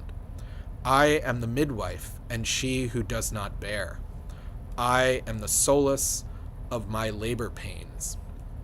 I am the bride and the bridegroom, and it is my husband who begot me.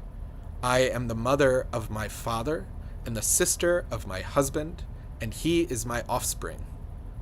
I am the slave of him who prepared me. I am the ruler of my offspring, but he is the one who begot me before the time on a birthday. and he is my offspring in due time, and my power is from him. I am the staff of his power in his youth, and he is the rod of my old age, and whatever he wills happens to me. I am the silence that is incomprehensible, and the idea whose remembrance is frequent. I am the voice whose sound is manifold, and the word whose appearance is multiple. I am the utterance of my name. Why, you who hate me, do you love me, and hate those who love me? You who deny me, confess me, and you who confess me, deny me.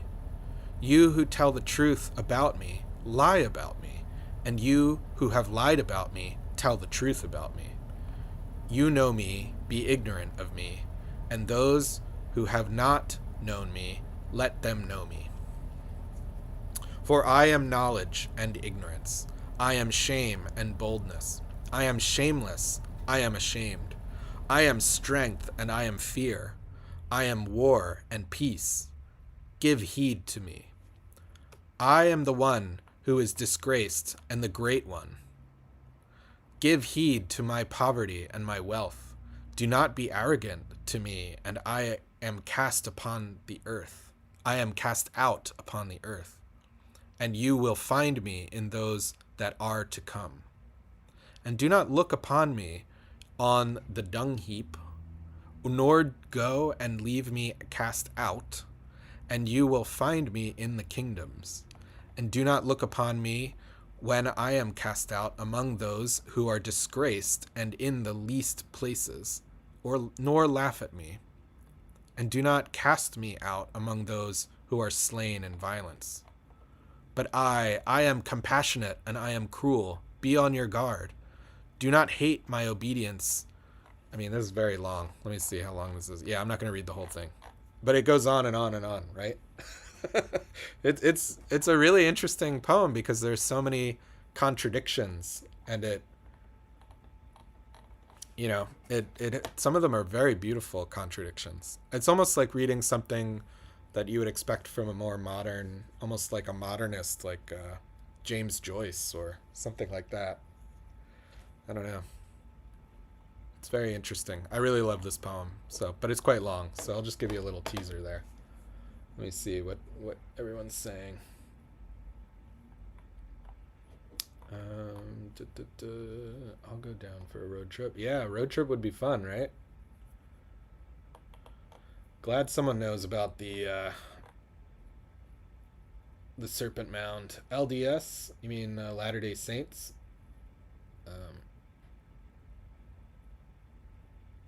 Oh, wearing white would be a good idea. Yeah. Okay. Maybe for next time. He's pretty dark. He's a black cat, so that makes sense. Manuscript, cache. I went to the Miami River area and the mound site recently. An old fort that now has an obelisk, and realized I was in a huge mound. War of 1812. Okay. Ohio has some secrets. That's true. There's a mound at Fort Myers Beach, Florida. Really? Okay. There's a mound at Fort Myers Beach. Oh, a shell mound. Oh, interesting. Okay. Let me Google that real quick. Shell mound, Fort Myers Beach.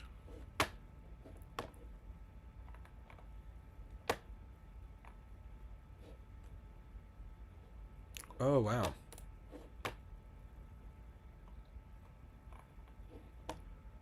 Oh, it's a museum that sits atop a 2,000-year-old Calusa Indian mound. Mound House is a unique archaeological and historical site in Fort Myers Beach.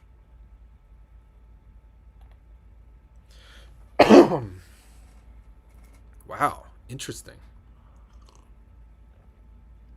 Okay, I'm adding this to the list. Thank you. I had no idea that's there. Amazing. Mound House, Fort Myers Beach. Wow, very cool. I had no idea. Put Put that in my ancient places. Map. Failed to save to ancient places. Why? Why? Come on, Google. What's going on, buddy? All right, I'll save it in want to go. Let's see. Failed to save. Shoot. Okay, well, I guess my map's not working. I don't know why. But I'll go back through the chat and capture all these places at some point. So, but that's really cool that that's there. I've actually never really explored Florida. I mean, I've been to Disney World, but that doesn't really count. I drove around Fort Lauderdale for a day. That was beautiful, but I haven't really explored properly, so. Yeah, that's really cool. See, the thing is, I bet all up and down the coast of the US there are these ancient shell mounds, because there would have been people living on the coasts for thousands of years, and they just chuck shell. They eat the mussels and the clams, and then they chuck them back into the water. And when they live in a place, they just build up a huge mound of shells, right? So, and that would have been happening for thousands of years across the entire East Coast. You know, it stands to reason, I would say. So, all right, let's do our zoom out, because this is not working. Zoom out. Zoom back in. Try and save it. Okay. It says, please. Gosh, why can't technology just work, you know? Wouldn't that be nice? Nope, still failed. Okay, we'll zoom back in, zoom out, zoom back in. I don't want starred places. I want ancient places. There we go.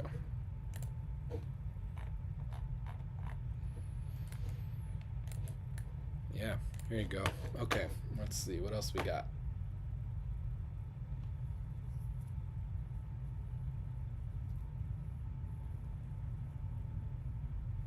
Oh, the NJ coastal midden mounds got harvested as road building material. That's a good point.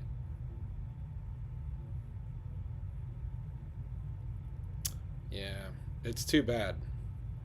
It is too bad. It also, you know, the midden mounds probably had artifacts in them, right? So it probably wasn't just seashells. It was probably artifacts. As well. But yeah, the thing is, seashells, they make very good drainage for building roads. So in colonial times and afterwards, even the massive piles of seashells, that makes a lot of sense that they were used to build roads, because seashells drain very well. You can see one if you go to the Nothnagel log cabin. This old road actually used to go behind the log cabin, as far as I can tell. Swedesboro Road used to actually come this way behind the cabin, and back here in the backyard of the log house, you can see they've uncovered a bit of the old road, and you can see the seashells that were used to build this road that used to be there. So yeah, that's a good point. That's probably what happened. It's too bad.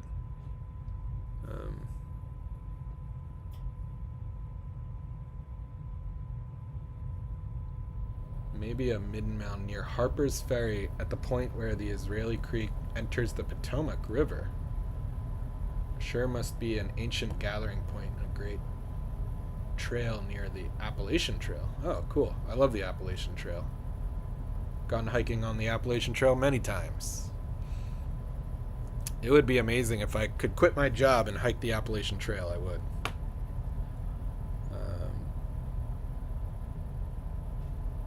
Harper's Ferry at the point where Israeli Creek. I'm gonna look that up. Let's go down to the Potomac real quick. It's interesting.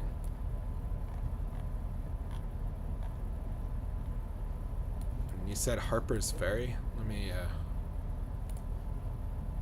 let's Google that. Harper's Ferry. There it is. Do you mean the Shenandoah River? Where's the Israeli Creek? Is this it? Elks Run? No.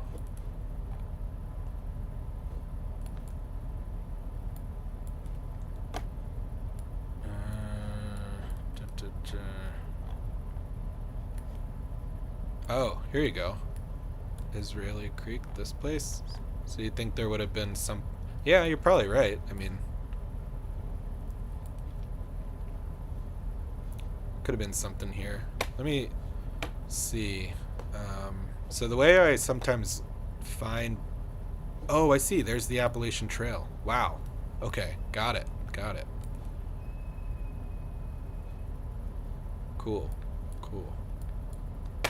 Let's do this. Let's drop our little man down here, right over the creek.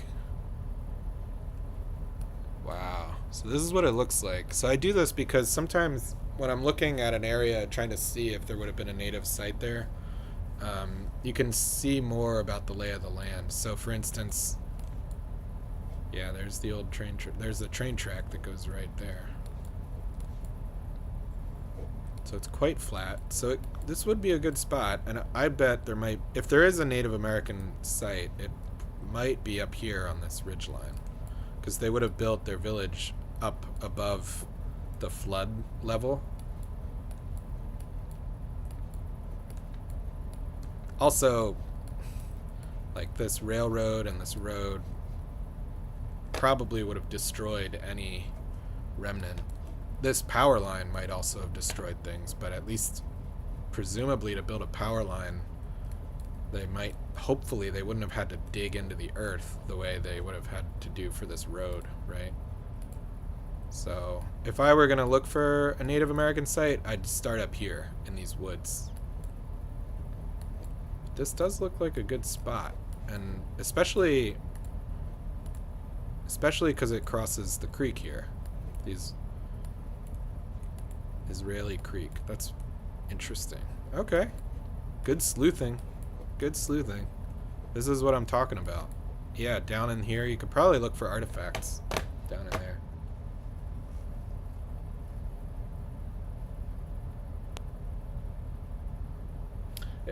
Going back to the Thunder Perfect Mind, it's very biblical, isn't it? I agree. Vintage Philly Phil, what's up? Hey, Vintage Philly Phil. Philly Phil, it was so fun hanging out with you. I ran into you at a bar a couple weeks ago. It was great. Anybody in the chat, go check out Philly Phil's videos. He does these he walks around Philly, and it's great. So yeah, you're probably right. I mean, I think it's very biblical. This poem sounds like it could be out of the Bible for sure, for sure. So, but it's not. And it's about Isis, the Egyptian god Isis. It was written by a Gnostic. So I believe that's a Christian sect, right? So it's an ancient Gnostic Christian in Egypt. The Gnostics are Egyptian Christians, and they're still around, I think. But they're a type of Christian that is an Egyptian-influenced Egyptian Christian society. And some ancient guy wrote this in the desert in Egypt. So that's my understanding. Could be wrong. Could be wrong.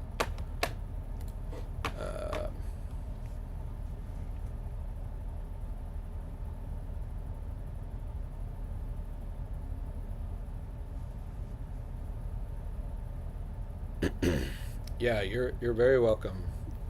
Happy to read it. It's a beautiful poem. Fort Myers has a global appropriate tech and service organization school with great gardens, useful. Great. Fort Myers sounds really cool. I would love to visit. Okay, ley lines. Yeah, I'm interested in what those are. Are ley lines energy lines that run across the landscape? Is that what those are?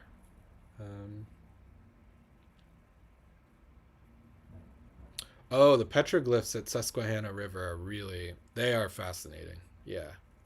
I would someday, I'm definitely going to get out to the Susquehanna River at some point. I'm going to cover those petroglyphs. I'm going to get a kayak and we'll row out there. I'll take you on a little kayaking trip. I got a GoPro that I had lost. I've had a GoPro for a couple years. My brother got me a GoPro a couple years ago because I do all these hiking trips, and this is before I even started this channel. So, but then I lost it. It was in a box somewhere. So, but I recently found it. So I'll take the GoPro out on a kayak and we'll go find those petroglyphs in the middle of the Susquehanna River. Basically, for anybody who doesn't know, in the middle of the Susquehanna River, there are petroglyphs. I mean, I guess I already said that, but there's a rock, and I believe it is. I believe there used to be more rocks before they built the dam. I could be wrong, but the Susquehanna River. First of all, a few things. The Susquehanna River is one of the it's one of the oldest rivers in the world. I think it's the 5th oldest river in the entire world. It's been there for 300 million years. Something like that. It's very, very old, the Susquehanna River. The Susquehanna River, I believe, is older than the Appalachian Mountains. So the mountains rose up around the river, and that's why the Susquehanna River cuts through the Appalachian Mountains, because it was there first before the mountains. So it's very old. It's hundreds of millions of years old. Now, the Native Americans who lived there in ancient times, basically there's a dam. There's a dam. And I believe the dam is like right here somewhere. Yeah, maybe here. Well, in any case, I'm not sure exactly where the dam is. But there is a dam, and when they dammed the Susquehanna River, this ancient river, hundreds of millions of years old, the water level rose up, and it buried all the, sites, the ancient Native American sites. It buried a lot of stuff, or it covered it up. So we've lost a lot of history just because the river flooded. When the dam was created, the river washed away all those ancient sites. But one thing that survived are these rocks, and you can see in the Susquehanna River there are these islands, right? And there are a lot of islands. And at one point, where is the ancient petroglyph? I've definitely marked it. Is it this? No, that's Poplar Island. Are we all the way up near Harrisburg yet? Yeah, this is Harrisburg. I don't know. Well, let's see. I've done that thing again where I've lost my... Let me zoom in again. Maybe Carver Island?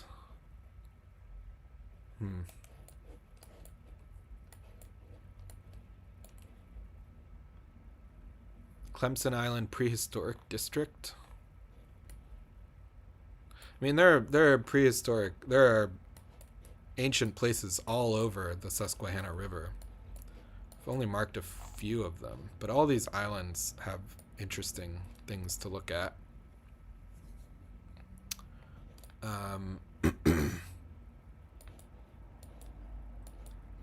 Yeah, I'm not sure. Maybe it's... I always thought it was one of these, like, right off 81 or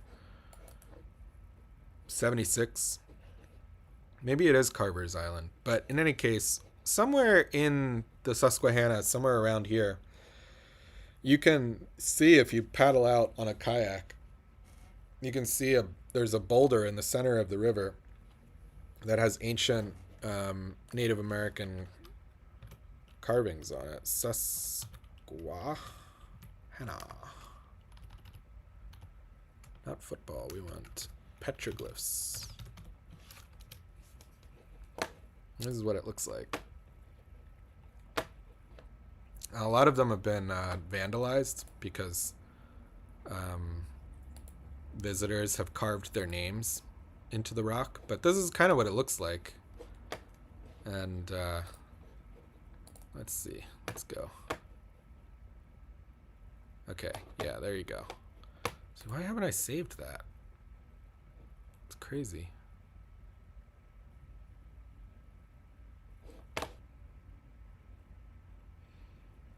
We could spend a whole month exploring the mountains and history of Florida. Oh, wow. Okay. I'll have to check it out. I had no idea.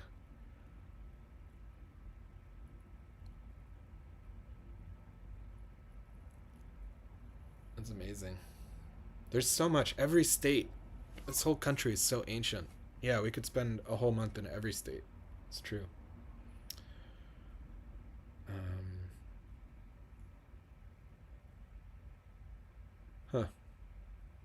Interesting. Yeah, the ley line stuff is very interesting. I know I once saw a map of ley lines in the UK, like connecting different sites in Britain. That was pretty interesting because the roads kind of go along the ley lines, which is unexpected. But anyway.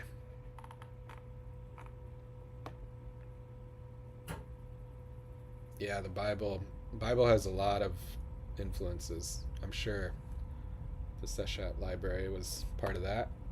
At Indian Steps, there's a museum. The wealthy lawyer that funded the building had also helped organize a multi-tribal gathering for quite a few years. Nice grounds are maintained there too. Okay, interesting.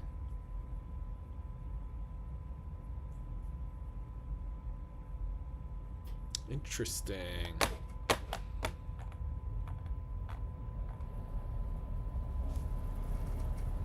Um, yeah, well, I want to go to some museums. There's the Museum of Indian Culture. Um, there's also a cool place called Jasper Park. This is all near Allentown. Um, Museum of Indian Culture is south of Allentown. Jasper Park is where there were. This whole area is full of jasper, naturally occurring jasper. And the ancient Indians who lived there mined jasper out of these rocks. And you can go to Jasper Park and find these rocks. And I think I marked this because this is where um, there are some cliffs, and it's called Jasper Cliffs. But I think local people call it that. Um, I don't think regular. I don't think many people know. I can't. Oh well, my map is not behaving. But this right back in this patch of woods here, I think there's yeah. Like if you go along this road, yeah. See, here you go. It's called Jasper Cliffs, and that's because back here there's a bunch of ancient jasper mines where Native Americans dug up some jasper and made stone tools, and that jasper was spread out across the whole region. I mean, all these Native American groups, all the way up to New York City and down to Philly and over to the Susquehanna. A lot of the jasper came from this area right here, and you can kind of see it on this map. There's this ridge that goes along, this green patch. There's just tons of jasper right south of the Lehigh Valley, right? Where's the yeah, this is Lehigh River. The Lehigh River is right to the south of it, and right overlooking the Lehigh River and Allentown is this huge ridge.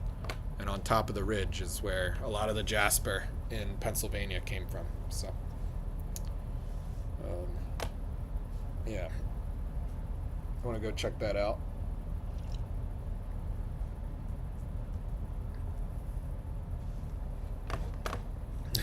Florida during the depths of winter sounds excellent for a road trip. I agree. I haven't made full plans for the winter yet. I was supposed to. I don't know why I don't go south for the winter. Maybe I should. Because honestly, there's not much to film. Like, it's hard to make videos around Philly when everything's covered in snow. I want to visit places when they look nicer.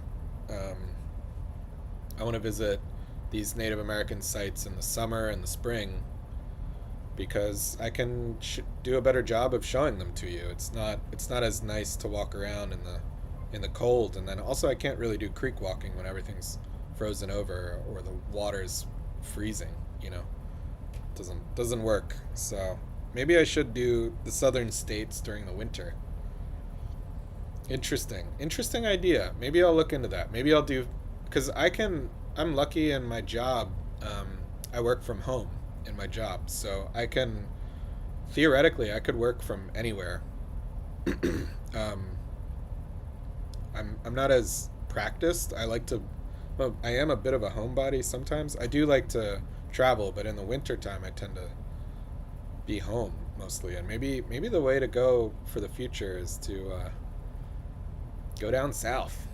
We could do Texas, we could do Florida, and I really haven't explored Florida much, so it's a good idea. It's a good idea. You're flying to Orlando? That's amazing. That's awesome. Mexico and Honduras? Wow, you're traveling all over. What a dream. That's really cool. Star Fort at the Keys in Florida. I would love to go to the Florida Keys. Oh my gosh. It's really cool. Oh, Philly Phil, you lived in Naples, Florida. Oh yeah, we talked about this and how you went fishing. Yeah. Yeah, I hear the mosquitoes are real bad, and I'm, the mosquitoes, they love me in particular. I am, I don't know. I think I have a blood. They go by blood type or something, and hold on one sec. I gotta check. Check. Here we go. Oh yeah, we're good. You can see a tail. That's all you need to see.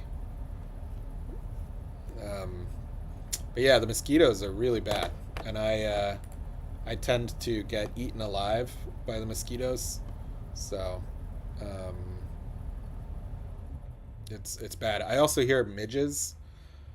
Midges are really bad down in Florida. I guess the maybe midges is the UK word for them. Maybe they're called. I've heard them called don't see 'ems or not see 'ems, see me nots, something like that. Don't see 'ems, can't see 'ems. What's the common word for them in Florida? But I call them midges. But they're little stinging bugs on the beach, just swarms of them, eat you alive. And I get bitten by those all the time. Midges and mosquitoes. In fact, I get bitten by them so much. I don't even it doesn't even bother me practically. Like I don't even, I'm kind of I just take the pain, you know. It doesn't the itching it sucks. It's not that it goes away, but I guess I've built up a bit of a callous mind, as fitness people say. You know, I can take the pain a little bit just because it's such a constant thing. Ooh, what do you hear? His automatic feeder just, oh, okay.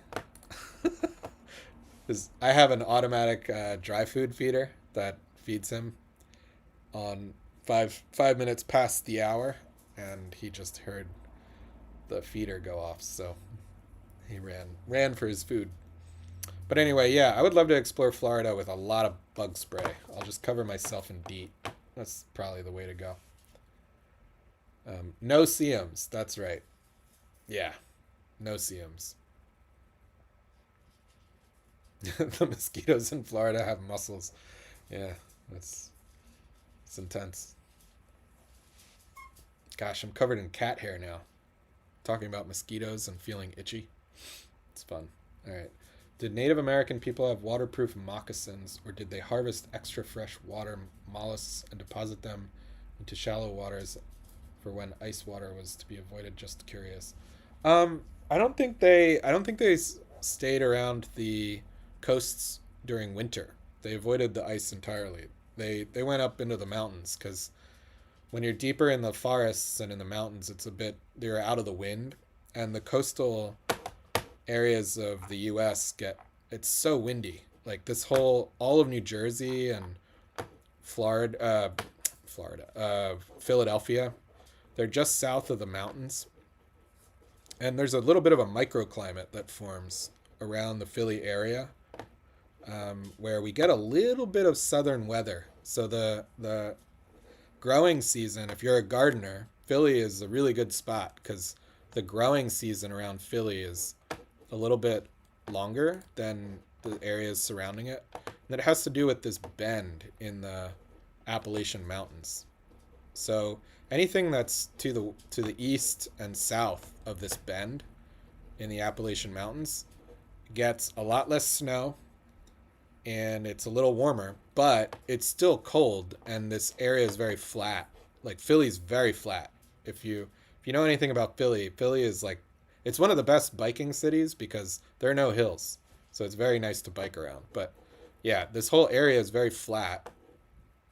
And so the wind here is pretty rough compared to up in the mountains where the wind is less, but maybe it's a little colder. It's a little more there's a little more precipitation. You get a little more snow. You get a little more lower temperatures, maybe. But without the wind, it's much nicer because the wind, it can be like, it can be 45 degrees above freezing, but the wind chill makes it feel like it's 20 degrees below freezing, you know? Like it's just really, really, the wind can be really bad. So my understanding is that the Native Americans, they would hang out in the lowlands in the summertime and they'd eat their oysters and they'd hang out on the coast of New Jersey and then they'd migrate across New Jersey and across Pennsylvania up into the mountains for the winter. So they were migratory people. That's my understanding. Something like that. I hope I'm close. I hope I've described that properly. And so yeah, the winter they wouldn't have to deal with you know, waterproofing their moccasins for ice or anything like that during the winter. That's my guess. It's sort of a guess, but in terms of waterproofing, they definitely had waterproofing abilities. There was, what did they do? Use pine tar or something? How did Lenape waterproof their petroglyphs? No, their clothes. Or were maybe like hides were naturally waterproof, treating animal hides and furs with animal fats, oils, and bear grease and other natural sealants. Okay, cool.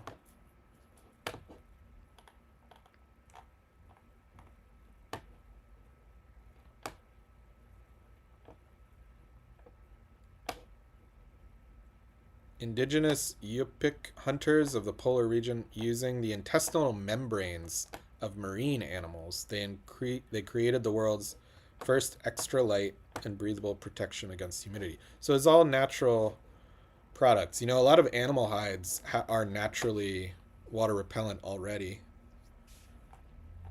And then yeah, if you smear some oil on it, oil and water don't mix, do they? So should we watch this? You want to see?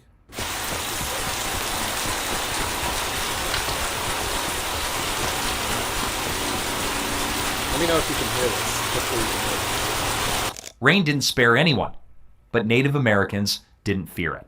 They had ways to stay warm, dry gear, and rebuild comfort overnight.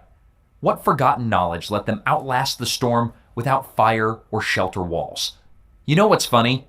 We spent hundreds of dollars on fancy rain jackets that promise waterproof barrier. Think about it. What's funny? Do you think this is all... Secret wasn't some mist jackets that promised to keep us bones the storm without fire or shelter walls. You know what's funny? We spent hundreds of dollars on fancy rain jackets that promised to keep us bone dry.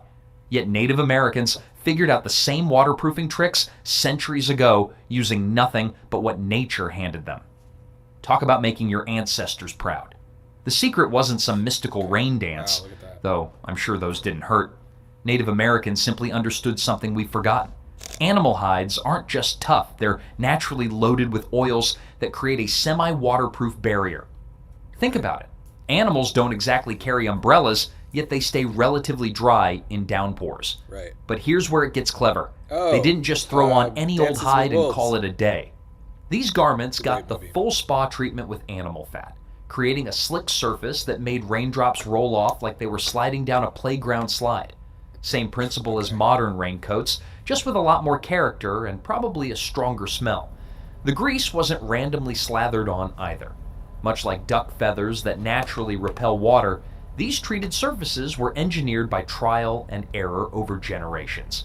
Native Americans discovered that certain animal fats worked better than others, and they knew exactly how much to apply without making their clothes so greasy they'd slip right out of them during a hunt. Well, staying dry wasn't just about comfort, it was literally life or death. In cold, wet conditions, hypothermia could set in faster than you could say, weather forecast. Okay, so that's sort of the answer, right? It's just animal fats. They would cover the clothing and the skins in extra fats. So,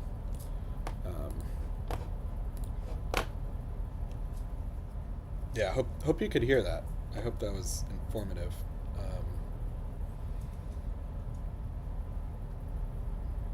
Yeah, Teresa, you're very welcome. Happy to cover all these areas. I think there's not enough content out there about these, PA, New Jersey, New York, Delaware, Maryland.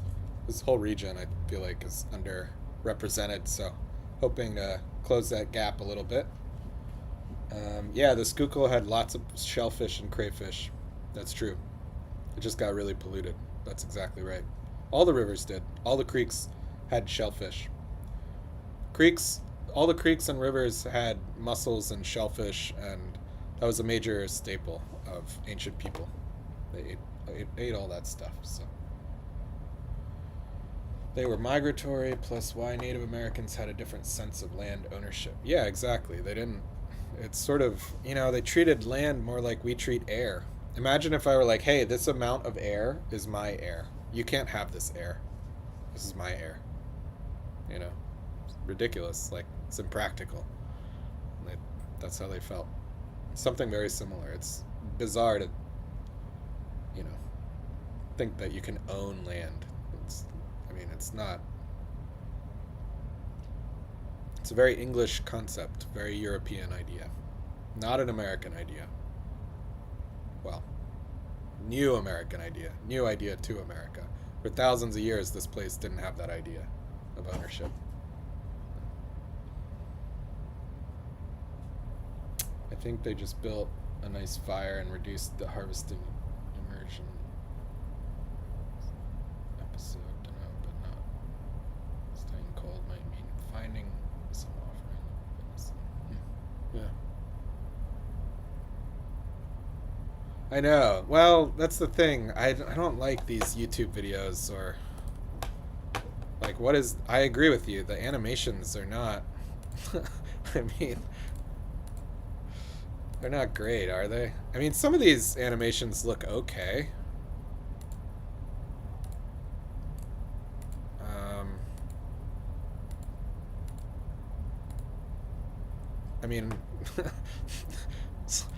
I don't know. It's all a bit of a crapshoot, isn't it? Animating ancient peoples is really, really rough. Oh, look, this is a really famous. I've seen this before. Creating a barrier so tight that water couldn't sneak through if it brought a crowbar. Having dry feet wasn't just about comfort, it was literally life or death. Wet feet in sub-zero temperatures meant frostbite, infection, or worse. These boots could mean the difference between making it home. It's funny you're talking about boots, but this guy's wearing for dinner or becoming dinner for polar bears. Well, not every tribe had access to seals, so they got creative. Some coastal groups discovered that fish skin worked surprisingly well for waterproof footwear. Oh. Salmon skin, when properly prepared, created boots that were almost as effective as seal skin. It sounds fishy, but it actually worked beautifully. The construction process was an art form. Each boot was hand-sewn with sinew, nature's strongest thread, using techniques passed down through generations. The stitching patterns weren't just functional, they were designed to distribute stress and prevent tearing. Wow. Kind of like how engineers design modern athletic shoes. Except these folks figured it out without computers or fancy laboratories. These boots could last for years with proper care. Compare that to modern rain boots that crack after one season, and suddenly our ancestors don't seem so primitive after all. That's right. They were solving waterproofing problems with materials that were completely renewable and biodegradable. The flexibility of sealskin also meant these boots could be worn for extended periods without causing blisters or discomfort. Hmm. Try spending 12 hours in modern rubber boots and see how your feet feel. Yeah. But footwear was just one piece of the puzzle. The real genius came in how they constructed their shelters to shed. Shiva, water like a duck's back. Yeah, so there you go. There's the direct answer to your question about moccasins being waterproof. It was made out of fish scales. Doesn't get more waterproof than a fish, does it? So that's clever. I mean, it makes sense. I would be really interested. Like, why aren't modern boots, rain boots, made out of fish scales? There must be a reason for that. I mean, maybe it's not, because somewhere I have a fish my cousin brought me from the Amazon. It's a piranha and it's shellacked. It's covered in shellac. So maybe the shellac is cheating a little bit. But, fish scales are waterproof, the shellac and the fish, I don't know. I don't know where I'm going with that thought, but the point is, yeah, why I wonder what fish scale boots would feel like. I mean, we use alligator skin boots, right? To make boots, we use alligator skin. Alligator skin's waterproof, right? Same principle. Same idea.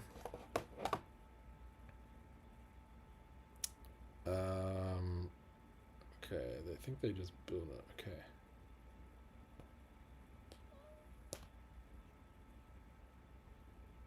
Okay, I'm glad the loudness was acceptable. Yeah. Good stuff.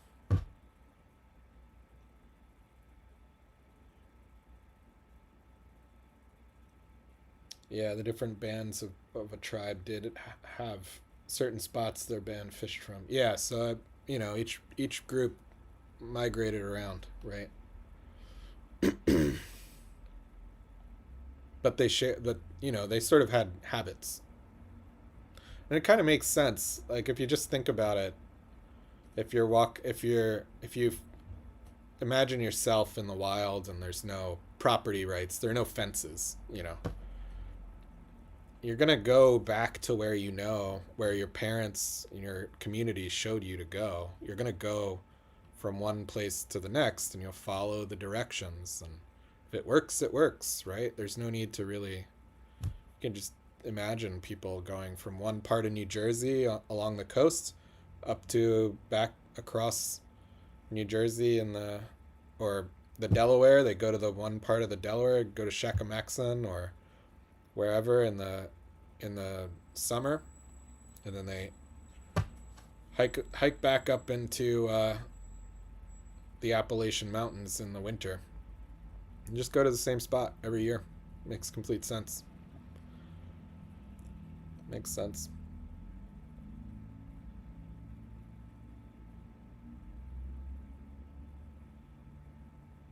Shark skin too. Yeah, true. Good point.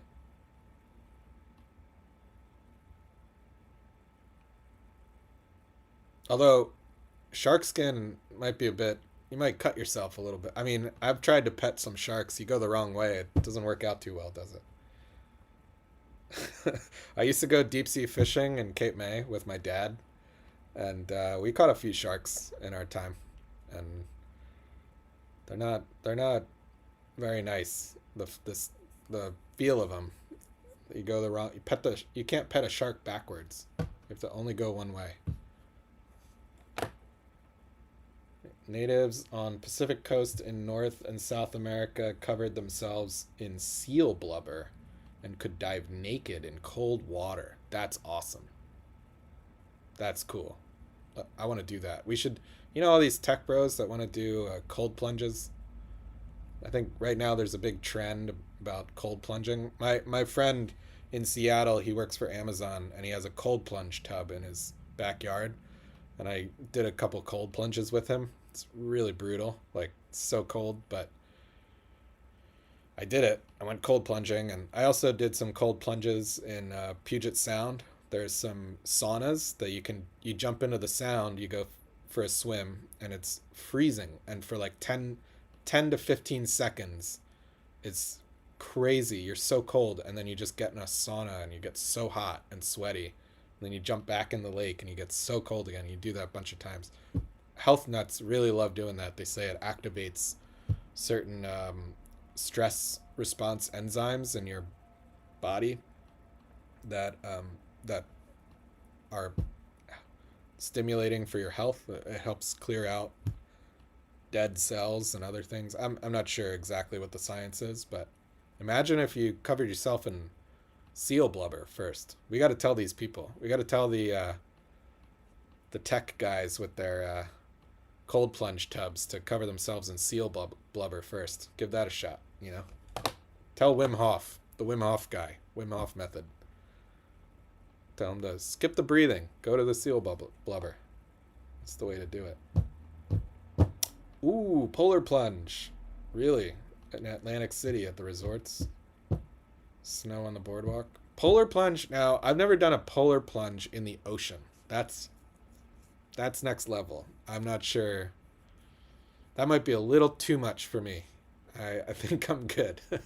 Because I like jumping in the sound is fine. It's like jumping into a lake and then there's a ladder and you can just get right out immediately.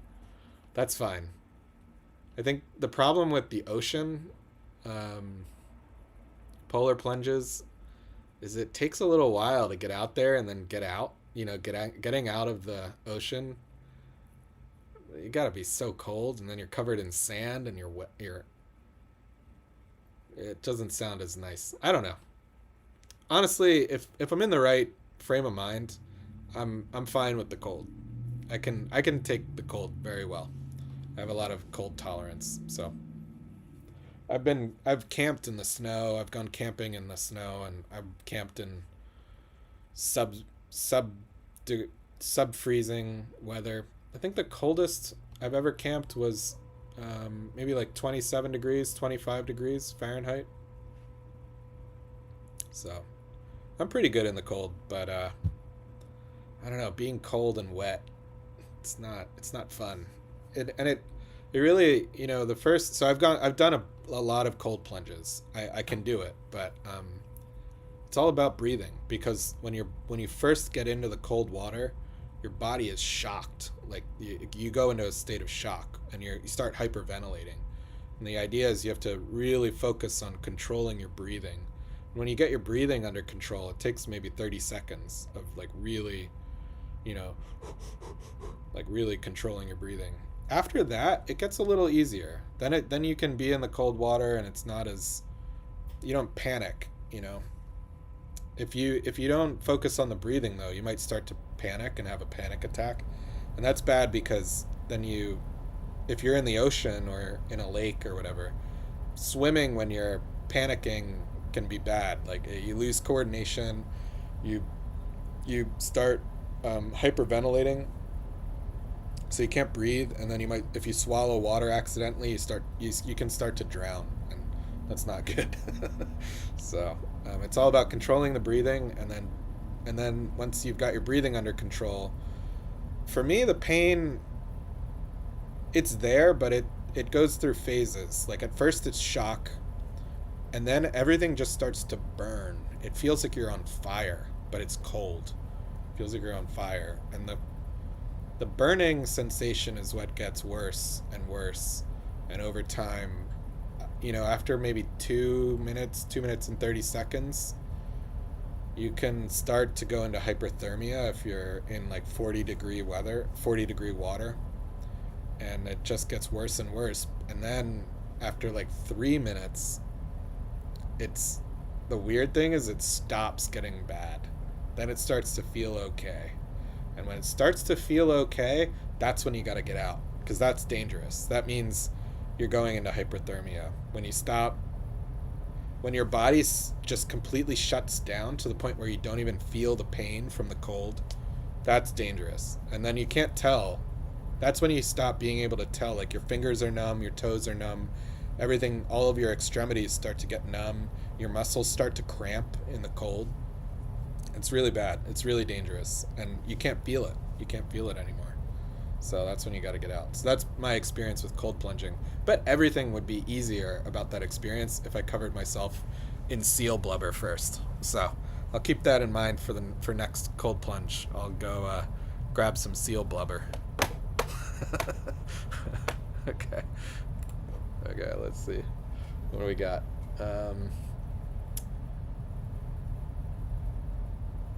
That's really nuts. I think I'm good. I don't think I want to go jump in the ocean. They do it every year on January 1st. Okay. Yeah, I think I'm gonna skip that. Maybe. I mean, we'll see. I have a friend in Washington D.C. I was gonna go visit my friend in Washington D.C. a couple weeks ago, and then I just canceled. I didn't feel like traveling. It was so cold. But he invited me to do a polar plunge outside of Annapolis. He was gonna take me to do a polar plunge, and at first I agreed because, you know, we'll see. I'm not gonna say no. But then I was thinking about it. I don't go to Washington D.C. enough, and I wanted to stay in the city and see the city. That's the whole reason I was visiting. But then I also was thinking about it and just like, why? I'm not like. It doesn't excite me. It's not the sort of thing I feel the need to challenge myself with. I know I can do it. I'm satisfied with my experiences that I can do it. I'm not sure I need the extra. I'm not sure how much of a health benefit I get out of it, and I don't need the. It's sort of. I just don't know why. Why would I do it? Maybe just for fun at some point. I could be talked into it. For me, it's also about the people I'm around. If the people I'm around are very like gung ho about jumping into cold water, I can get talked into it. Then I'll do it for sure. But if I'm not around people who do it, and it just doesn't sound like a fun way to spend my time. So I'm a team oriented person. So if there are a bunch of people and we got a team and they all want to jump in a lake, I'll go jump in a lake. But whatever. Anyway.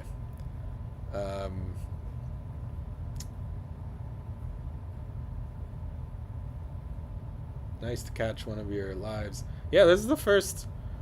This is the first live I've ever done. Now, just to be clear, Gideon the Stargazer, I'm not Lenape. I'm not a Lenape person. I don't have any Native American blood in me, as far as I know. I'm like I can't tell. Like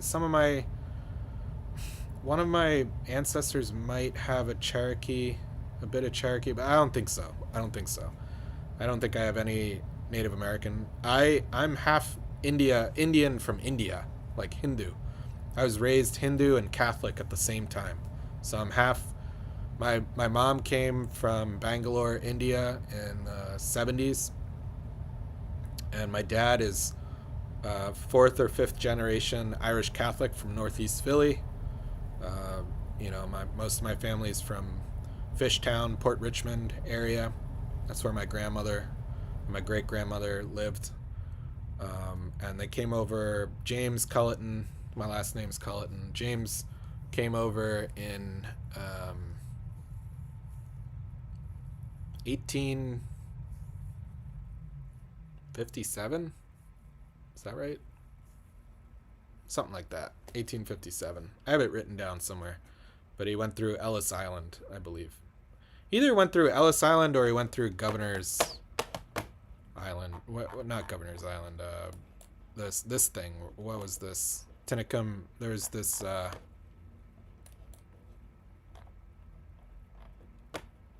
Where's the? What's it called? Where they kept the sick people? Lazaretto building. This Lazaretto building. This thing used to be a.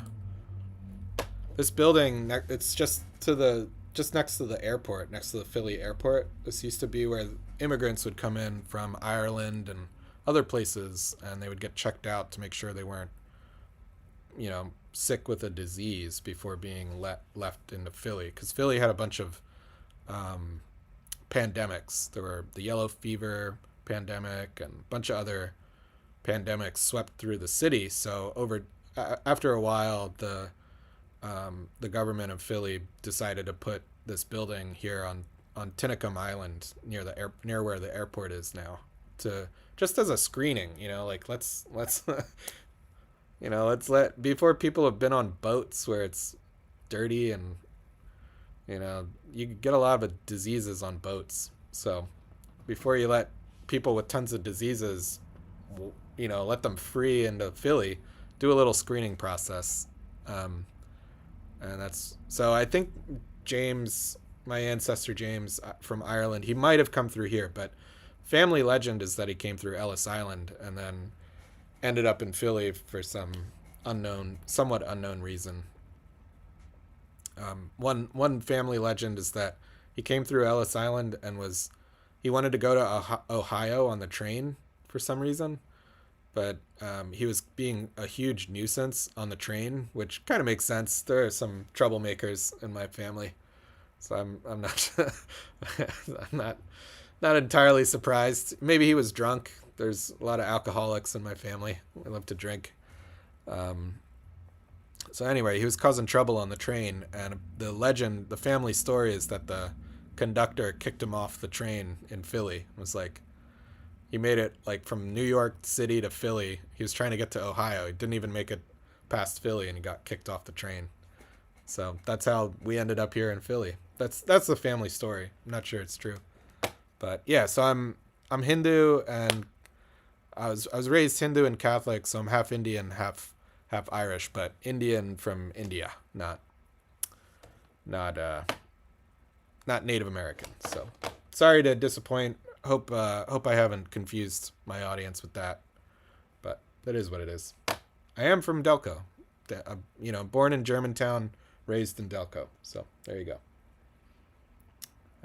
The shock to your system of the ice water is said to be the great for. Okay.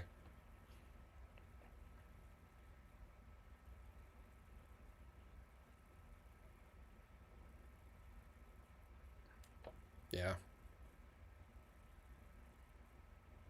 Yeah, Gideon, I know, I do look Native American. In fact, growing up, I think part of the reason I'm interested in this stuff is growing up, I would say I was Indian, and people would ask, am I Native American or what kind of Indian? And,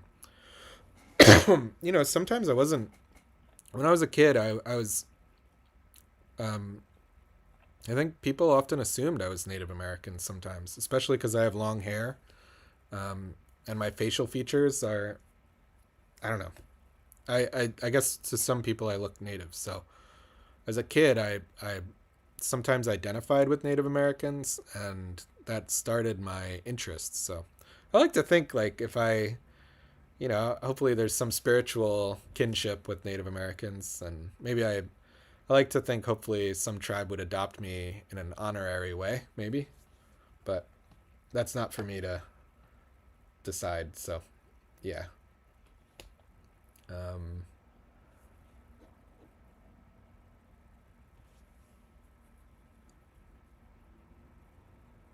Thanks. Yeah, it's a cool mix. I agree.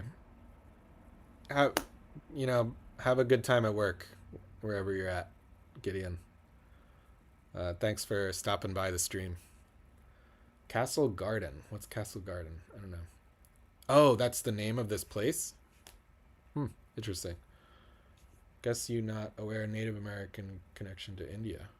Really? There's a Native American connection to India? No, I had no idea. I don't know about that at all.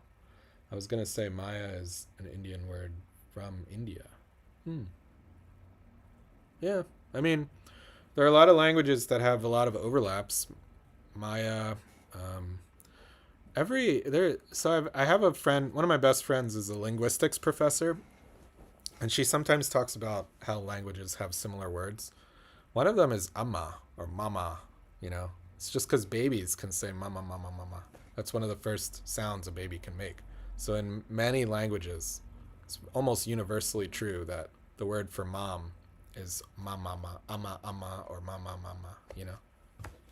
So I wonder if that's part of why there's a connection. But yeah, I don't know anything about. I didn't know there's any connection between Native Americans and India. Didn't know that. Other than the fact that the Christopher Columbus thought he thought he had reached India, so he called the native people that he encountered in the Caribbean, he called them Indians. But Yeah, hey Jonathan, happy New Year to you too.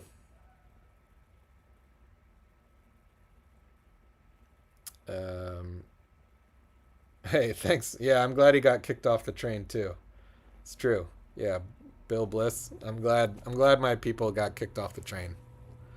I don't want to be from Ohio. I'm glad I'm from Philly. So yeah, that's the thing. You can't get adopted by Lenape, and you're literally descended from Lenape. You are genetically Lenape. I know. The thing is, so one of the questions I get sometimes is, why don't I get more involved with the Lenape groups? And to be honest, there's just so many politics. Like I can't figure it out. I can't figure out how to navigate the politics of the Lenape groups. I've been in touch with someone who's basically the what Pennsylvania does not recognize any tribes. The state of Pennsylvania does not recognize any Native American tribes. It's bizarre. I don't know why. I think because they don't want to give them funding. Because if you get recognized as a tribe, then you get funding, and the state government doesn't want to do that. So I don't know. There's some like old school colonial, maybe racism or something going on, but for some reason the Pennsylvania state government doesn't recognize. But there are, a lot of tribes out west, they have recognition. And a lot of tribes that ended up in Oklahoma. Oklahoma was Indian territory, designated as such. So a lot of tribes got pushed to Oklahoma before Oklahoma was really a state. And then Oklahoma, when it became a state, it part of the history of Oklahoma is recognizing Native American tribes there. And so there's a group of Lenape, the main group of Lenape who got kicked out of Pennsylvania. They ended up in Oklahoma, and they are federally recognized by the federal government and the state of Oklahoma, as far as I'm aware. So they claim like they're the tribe, the Lenape tribe is in Oklahoma. But then there's another group of Lenape whose ancestors they never left Philadelphia, and they're from this area. They just integrated with Pennsylvania, with the society here, and they're sort of having a moment of awakening. Their consciousness of their ancestry is blooming, I guess you could say, and they're called the Lenape Nation. And they're the ones who have that museum up in Allentown, I think. I think that's right. They run the museum up in Allentown. They're very active on social media, I believe, and they kind of, if I'm not mistaken, they kind of came out of there was an exhibit at UPenn in like 2013. Sorry, I'm getting a little tickle in my throat. I've been talking for hours now. But yeah, in 2013, UPenn did a special exhibit at the museum about Native American history, and the Lenape people who attended it realized, like, hey, what's going on? This museum is showing our ancestry as if we don't exist, or we're not here anymore. And they were like, hey, we're here, But I'm not exactly sure what the story is, but that's vaguely. So all the Lenape who went to this exhibit about their own people, they were like, hey, we should be the ones showing this exhibit, right? Like, this is our stuff. So they got together and they formed this group that I think this is how how Lenape Nation started. And then there's another group in southern Jersey, the Muncie Lenape, I think it's called. And they have a presence in southern Jersey, just across the Delaware, just on the other side. So there are all these groups, but I don't think they really get along. I don't know. I'm not Lenape. I'm outside of all of this. I'm just a guy from Delco. I'm just curious about the land I grew up in. So that's sort of the way I'm approaching all of this. But I can't figure out, because the thing is also I'm a little worried that if I contact one group, the other groups aren't going to talk to me anymore. And I've already been in contact with the Oklahoma tribe, the Lenape tribe that's federally recognized out in Oklahoma. I've been in contact with someone from them. Um, so I'm worried the Lenape Nation group isn't going to like me. Also, the Lenape Nation group, they're a little more, I don't want to say antagonistic, but they have some misunderstandings about what I'm doing. So I've gotten some negative energy. Let's put it that way. I've gotten some negative feedback from them on my channel, and I just don't know how open they are to what I'm doing. I don't want them to feel like I'm doing wrong by Lenape history, because I'm really honestly trying to do right by Lenape history. I'm trying to. I'm from this place too. I want to know what happened here. I want to know the history of Pennsylvania, where the state I'm from, and their history is part of that. And I get to, I don't know. I feel like, respectfully, I want to tell the story of respectfully of Lenape history, but I don't feel like they can. It's not. They can't like stop me, right? I think we can have a conversation about how to be respectful and how best to tell the story, but I'm I want to tell the story. I want to understand the story, and to the extent that that history can be shared with me, and I have the prerogative to share that history with you, my audience, and other people. I want to do that because I think knowledge is power, and I think it's good to know, and I think we got to remember this stuff. So, but the Lenape Nation, I've gotten some flack from them a little bit. I've gotten some people don't seem to really understand, or they don't want to be in conversation with me about these things, which is it's interesting. It's just interesting. Each group has a different vibe, I would say. And then I haven't heard anything from the group out over in New Jersey. I haven't. So I think that's one project for 2026. I want to do a better job of reaching out, partly because I want to do a little event here in Philly this year. I think it'd be fun in May. I think I can mention this now. No promises, but if I can figure it out, I think it'd be really cool to revive Tamanend Day, which used to be Philadelphia celebration of Chief Tamanend, Sachem Tamanend, and he was the supposed leader of Lenape who supposedly signed the Treaty of Shakamaxon with William Penn. And in colonial times, there was a annual celebration on May 1st, May Day, to celebrate Tamanend. So people would dress up as Native Americans and dance around a maypole, which we're not going to do, but that's what the colonists used to do to celebrate Tamanend Day, as far as I'm aware. And I think it'd be fun to bring that back and just bring a little bit more, that would help spread some awareness about Tamanend and Lenape history. But I don't want to do that unless other, Lenape people are cool with it. Let's put it that way. Like, I don't want to step on anyone's toes. I've never been to a powwow. I've never been to a Lenape gathering. And, I don't know that I necessarily need to revive this holiday in particular, because this holiday is a colonial holiday. It's not a Lenape holiday.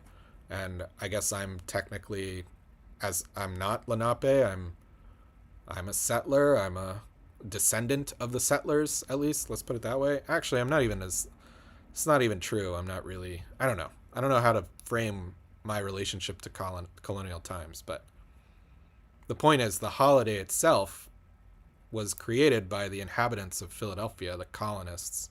So I think it'd be fun to bring that back and redo it in a more informed way, a modern way that's informed by what we now understand of the genocide and the cruelty that was shown to the Lenape. I think we can bring that holiday back in a better way. So that's I'm thinking about working on that for May 1st, and I'd like to contact all these tribes, get Lenape input before I do that, so that so that I show people, so that I do it properly and I'm not stepping on anyone's toes. Now, will the Lenape Nation appreciate that? I don't know. I get the sense that the Oklahoma tribe would love it. I get the sense that the Oklahoma tribe would visit from Oklahoma. They'd probably drive into Philly if they could. I have no idea if the Lenape groups in New Jersey would enjoy it or not. But all of that's to come. So yeah, mark May 1st, Tamanend Day on your calendars, because hopefully I'll have an event. Basically, my idea is to just rent a space at a local bar near the Tamanend statue and on Market Street, and we'll just do a little event near the statue, and then have some speakers, and maybe I'll be there. We can all hang out for a couple hours, and then have some food, have some drinks, chat, and celebrate Tamanend. Maybe do a little presentation about Lenape history, and should be fun. So keep that in mind, and I'll be giving you more information about that. All right, that was a bit of a ramble. Let's see. What else do we have here?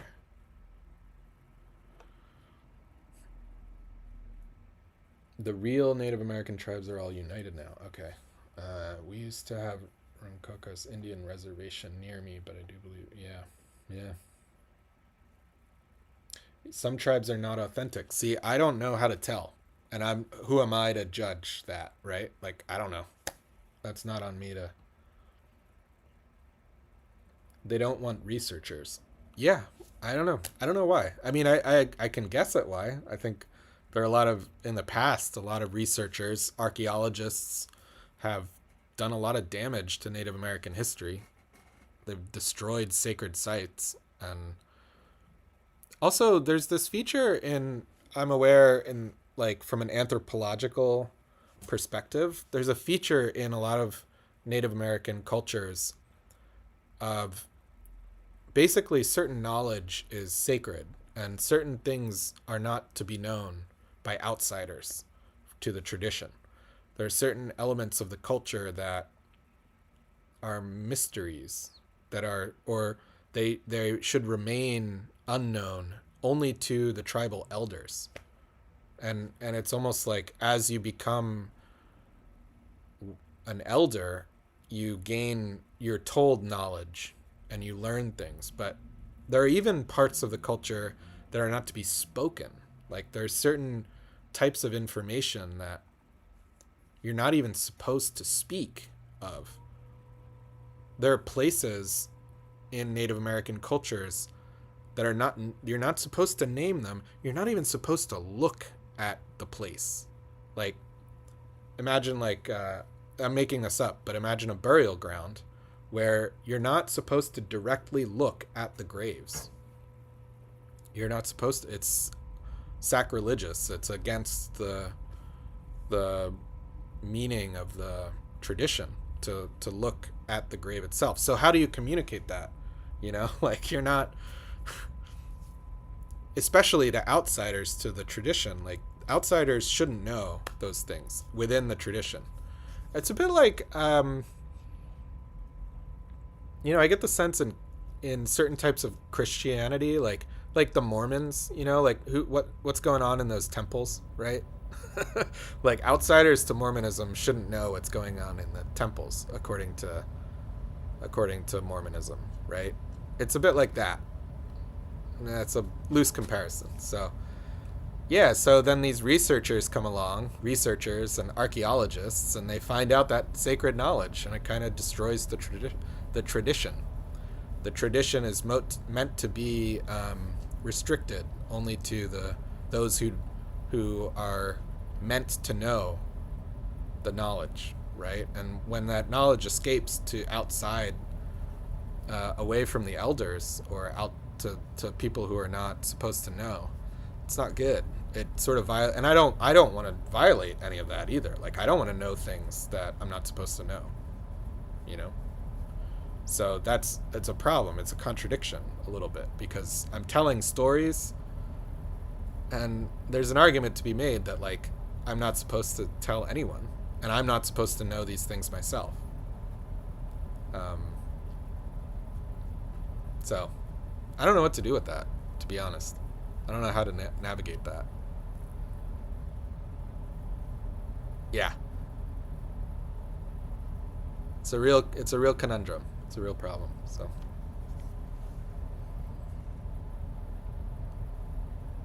stop worrying about haters. Thank you, Teresa Kennedy. Thank you so much. Thanks for your blessing. I appreciate it. Let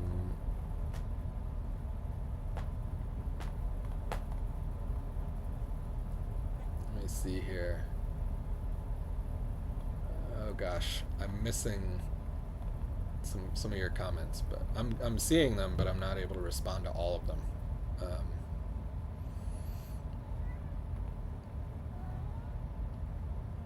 yeah, they're not. Yeah, the Rama posts are not recognized. Yeah.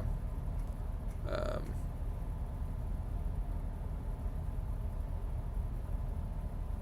yeah, the colonizers got rid of the Susquehannock and Lenape. It's true. They disappeared them. That's a good way of putting it. Yeah.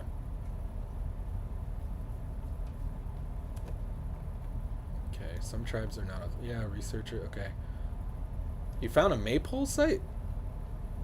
Wow. In Nashville? In a slave cemetery near a mound site? Oh my gosh. That's crazy. What a mishmash of cultures. That's really amazing. That's very cool. A maypole site outside of Nashville at a slave cemetery near a mound site. That's amazing. Wow. Once the newcomers harvested too many beavers, there goes the neighborhood. Estimated loss of maybe 200 million beavers. Disrupted the climate and water of the continent. That is true. That is true. The beaver ponds were major carbon sinks. You know, the marshlands that beaver ponds create. As the reeds in a marsh grow, they capture carbon. You know, plants are made of carbon, and then they die and they fall into the water, and they sink to the bottom. And over successive growing seasons, they get pushed down into the bottom of the lake. Or marsh behind a beaver dam, and that's why beaver dams.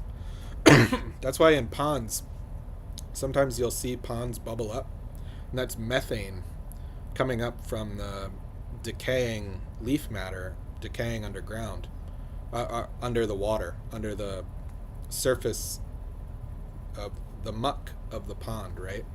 And that muck is anoxic. There's no oxygen there, which prevents the full decay of the plant material. That's why it turns black, because it's basically turning into oil, if you think about it, or natural gas. So it's early in the process of the transformation of plant matter into oil that goes through many stages. The first stage is the plant matter growing out of a pond dies, falls into the bottom of a lake or a pond, and gets compacted down under many generations of decaying plant matter. That decaying plant matter, because there's no oxygen, it doesn't fully decompose. Instead, there are certain types of bacteria that remove the glucose from the plant and the fiber of the plant. So then it turns into this goopy black muck. And it's black in the same way that charcoal is black, but you can still burn charcoal. And why is that? Because you You can burn charcoal because it has carbon that, when combined with oxygen, combusts, right? So there's that combustion that then generates CO2 into the atmosphere, and smoke. It's various gases, but CO2. So the muck at the bottom of a pond behind a beaver dam is the same carbon as charcoal. It's this very similar type. And then that muck, if it's there for long enough, becomes peat. And peat bogs are the result of ancient marshes that have been there for hundreds, if not thousands of years, compacting reeds and grasses that die down into the muck of a pond. And then if the peat bog is left for many hundreds of thousands of years, if not millions of years, the peat will eventually turn into coal, which then also and then the coal over millions of years turns into oil. So it goes, beaver dam creates the muck in a pond that then creates the peat that then creates coal that then creates oil, something like that. That's more or less. So when you're saying, make America green again, when you're saying that the is it you that said that? No, who said the beaver thing?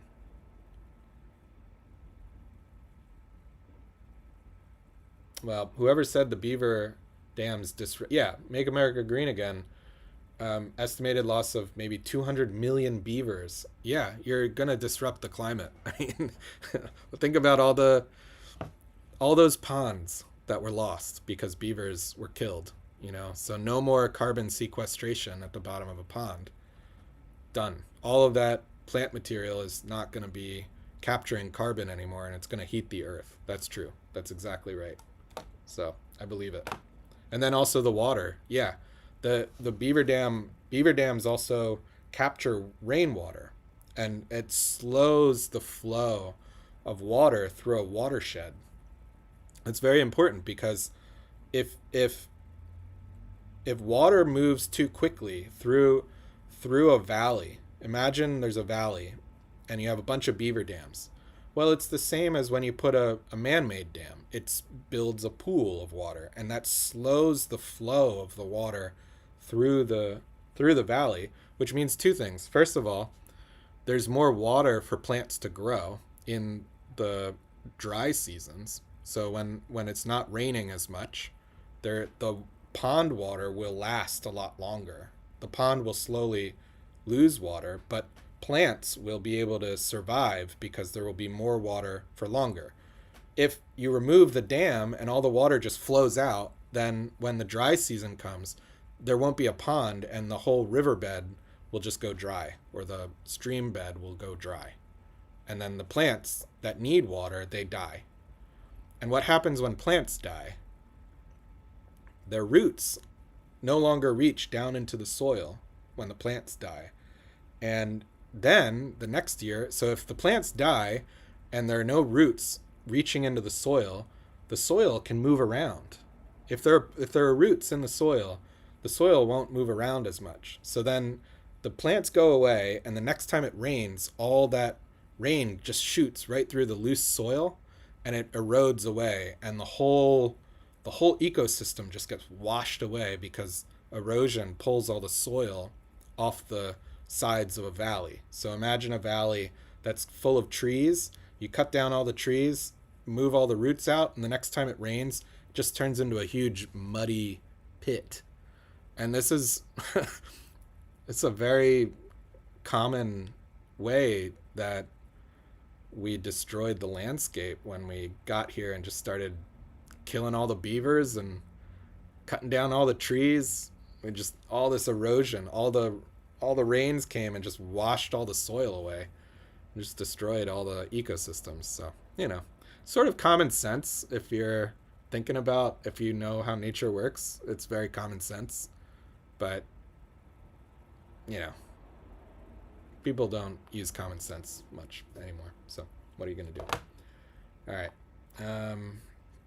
You can tell I'm a little cynical about some of these things, aren't I? I'm trying not to be.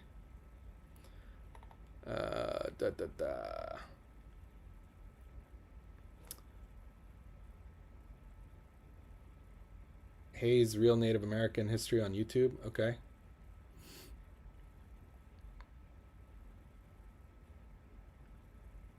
First Nations people moved out in the 1700s. No beavers, dams, no beavers, dams collapsing. Too many pot shots from firearms. Yeah. Chief Rod Hayes. Don't want the truth. You and Firmo, check out Rod Hayes. Okay. Rod Hayes. All right.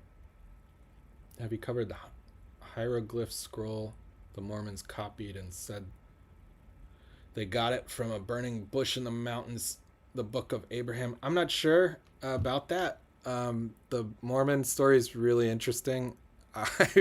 I did read a book by Jonathan Krakauer. I read a book by Jonathan Krakauer about the Mormons, and it was pretty crazy. I mean, Mormon history is really interesting. It's really wild. I didn't know this, but they came from New York. What's his name? The Mormon guy. He said he found the golden tablets.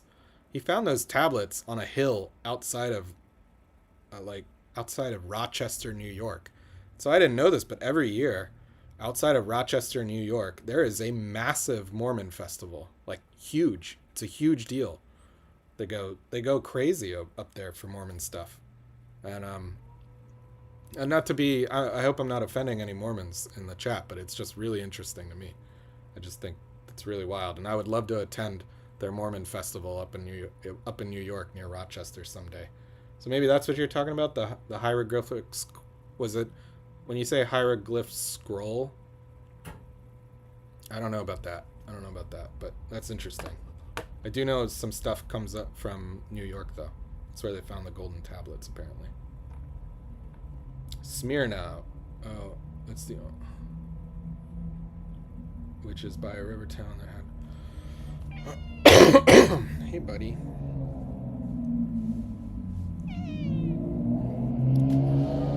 Cities flooded across the USA. Yeah, Tennessee Valley Authority, the government funded this intentionally. Wow. Hi, what is your feelings on finding Native American artifacts? Keep them for your preservation or leave them in the ground? Yeah, great question. I have some thoughts about this. I think, personally, there's some nuances. I think, on the one hand, I think the people who find artifacts, I think they're the right people to find them. Because if you find an artifact and you know what it is, if you can even recognize it, and then you keep it for yourself, if you care about it, you're at least gonna hopefully protect it, right? So when someone finds an artifact in a creek and they keep it, I don't mind. I think that's fine, because I think, generally speaking, if you find an artifact and you even know what it is, you're the right person to keep it. And I have a sort of a superstitious belief that these artifacts, they're sacred objects to me. I think of them as sacred objects from a lost civilization, or not fully lost, but a previous group of people that lived here before us. And so I think these artifacts have a life of their own, almost sort of a form of animism or polytheism. What would be the right word? Nature is God to me in that sense. Very, I love Spinoza, the philosopher Spinoza, believed that God was in everything, and I don't believe necessarily everything that he's saying, but I do think these objects have there's something special to me about them, and I think that if the object is found by you, in a certain sense, it's not really you that found the object, but the object found you. Almost the way this cat found me. He walked into my life right off the street, right? And that's how nature works. Nature comes to you in many ways. That's how, this is my sort of little woo-woo superstitious belief, but if the object found you, then it's meant to go with you for now in your life. The object will live beyond you. So if you find an arrowhead, it's going to live for thousands of years beyond you. It's life. This moment when the object travels with you through time and space is but a blip in the object's life. So if it finds you, then you keep it. And usually most people who find these things, they know what it is and they value it and they treasure it and they're going to take care of it. So that's one thing. I think that's okay. If you find an object and you want to keep it, I think it's okay. Now there are some contexts where I think it's not good. And one of those contexts is if you're like actively disturbing an archaeological site, or like you can see on YouTube. I follow a lot of these artifact hunting channels on YouTube. Um,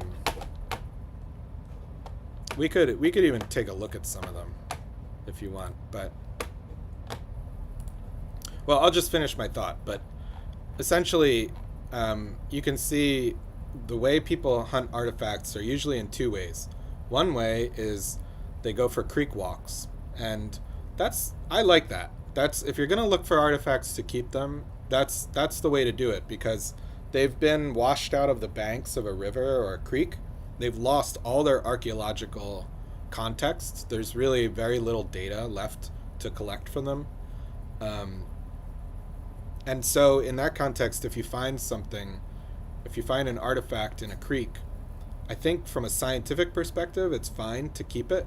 You might actually be doing science a favor if you keep it and don't let it just get washed away. You could make that argument. If you're in a national park or a state park or a place where that's a restricted area or private land, like you need permission, but you shouldn't. In a national park, you have to leave those things where they are. You can't take them. But if it's not in a national park and you find it on the banks of a river or banks of a creek, I think it's okay. You can take it. You can keep it. Now, what I would do is I would mark where you found it and maybe let a local museum know, or a local group like a university with an archaeology department. Just let them know. And I don't know if there's a national database, but there should be. There should be a database where when you find artifacts, you can take a picture, geolocate it, get the GPS point, and put it in a national archive, national database, so that what little information is preservable gets preserved, right? So that's another thing. Now, the second way people find artifacts that I don't like, and you can see this on YouTube, is people will go and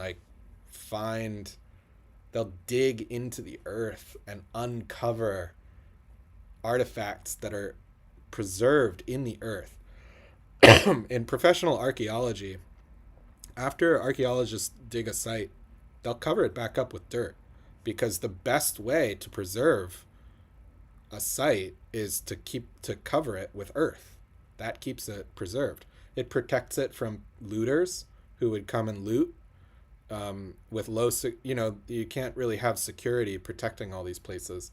So the best way to protect is to cover it with dirt, so that it takes a lot of effort if someone wants to dig down into the earth, right? That's also why cemeteries bury the bodies, because grave robbing is tough. If you have to dig it, it takes a lot of work. It's not easy to dig a hole that deep. So it adds a layer of security. It protects the artifacts in situ, meaning like in the context in which they were found.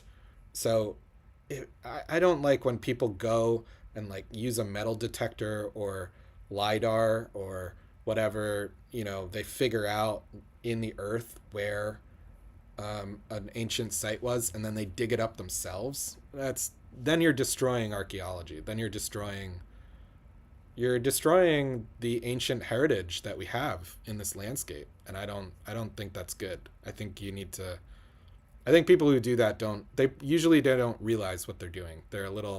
I think they're usually a little, I don't want to use the word ignorant, but that's kind of what it is. They mean well. Often people who collect artifacts, I don't think they really want to destroy anything. They think they're preserving it. They're excited to find it, Like, who wouldn't be? Who wouldn't be excited to find an ancient artifact in the ground? But I think a lot of people who do that specific, like, go into a spot and dig into the earth and then uncover artifacts that way, I think they don't realize that they're actually, in my opinion, doing something like bad. So they're destroying history. They're destroying. It's like imagine there are all sorts of problems. Like, these. It's same thing. Imagine it's ancient Egypt and you discover a lost tomb. Like, it's very tempting not to go full in Indiana Jones and like dig up the old tomb, right? But if you think about it, it's someone else's culture, and it's not like, who are you to dig up someone's culture? Would you like it if I like came to your grandma's grave and like dug up your grandma and put her in a museum? Like, no, right? Like, you wouldn't like it if you like if I came to your backyard and I dug up your like I don't know. You know what I'm saying? Like, it's not respectful. It's not nice. So that's kind of those are my thoughts in general. Let me know what you think. I don't know if I'm off base here, but that's kind of how I think about it. So yeah, if you find an artifact and it's like just it's just out there, like, it's going to be destroyed by the river anyway, and it's lost all its archaeological context, go ahead and keep it. Like, I think that's fine. I've got this guy. This rock is a hand axe. It was given to me. I found it, but it was, I kept it. I'll probably return it at some point, because I've had since I've when I found this artifact, since finding it, I've had a change of opinion about all this stuff. But I used to find artifacts and keep them.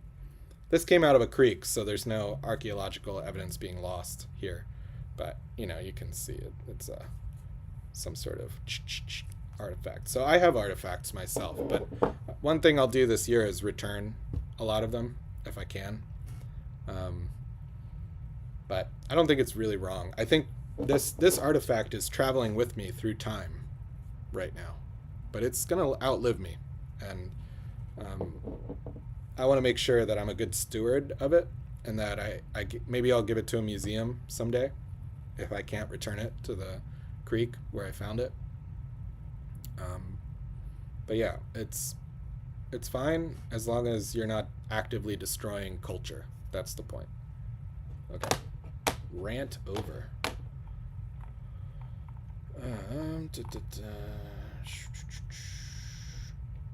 By March 19th, there might be some. Okay.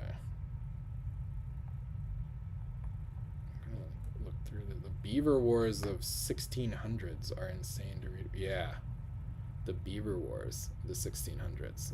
That's 40 different tribes allied with different Europeans fighting each other. Yeah, beavers, man. Beavers. Really big deal.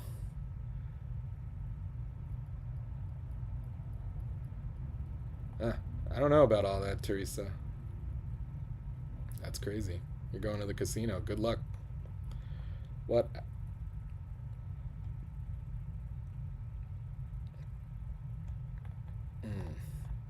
Okay.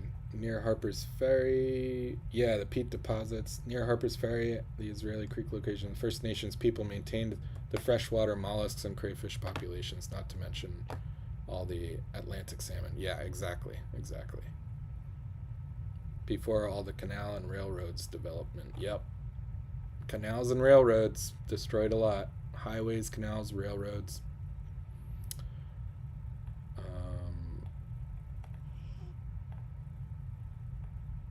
Gotcha. Joseph Smith. That's right. And the golden tablets is a scroll he got from Egypt. Gotcha. Okay. LDS preside over a lot of real estate, including their big temple in Philadelphia. Yeah, that temple's massive. It's crazy because we're not allowed to go inside. I think maybe once a year you're allowed to go inside, something like that. But it's right on Spring Garden, the LDS temple here in Philly. Massive. Looks crazy.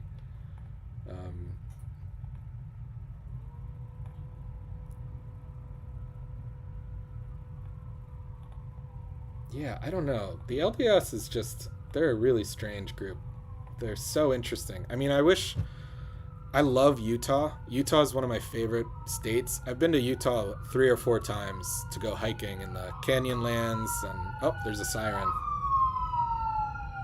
I don't know if you can hear the siren, but yeah, I love Utah, but it's full of Mormons, and Mormons are pretty weird to me. I mean, I'm an East Coast Philly guy, so like I don't know too much, but like they're a little strange to me, to be honest. But um, cool. Yeah, that's great that they helped you find your ancestry is related to Crazy Horse. That's really cool. Okay, neat.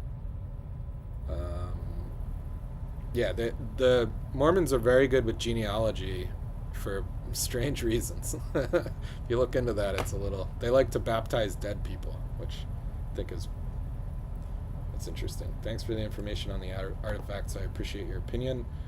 I do creek walking mostly in some local fields. See, that's fine. I think that's okay. And you're the right person to do it. You know? Like if you're going creek walking and you're looking in fields, then you care. You care about this stuff. And if anybody's going to find it, it should be you. So I think that's fine. Because you care about it, you're going to take care of these objects you find. And that's great. So, hey, thanks. Yeah, I'm glad it's reasonable. It's just, I think that's sort of common sense. It makes sense to me. So.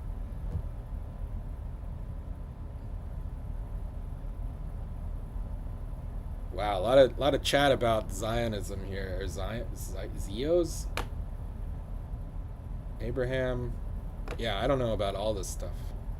I think you're on point with a lot of what you said, but I also see the value of metal detectors, etc. I wish people would give more artifacts back. Yeah, metal detecting. I guess I have less of a problem with metal detecting here in the States. In Europe, it's a little more controversial to me because there are ancient cultures that have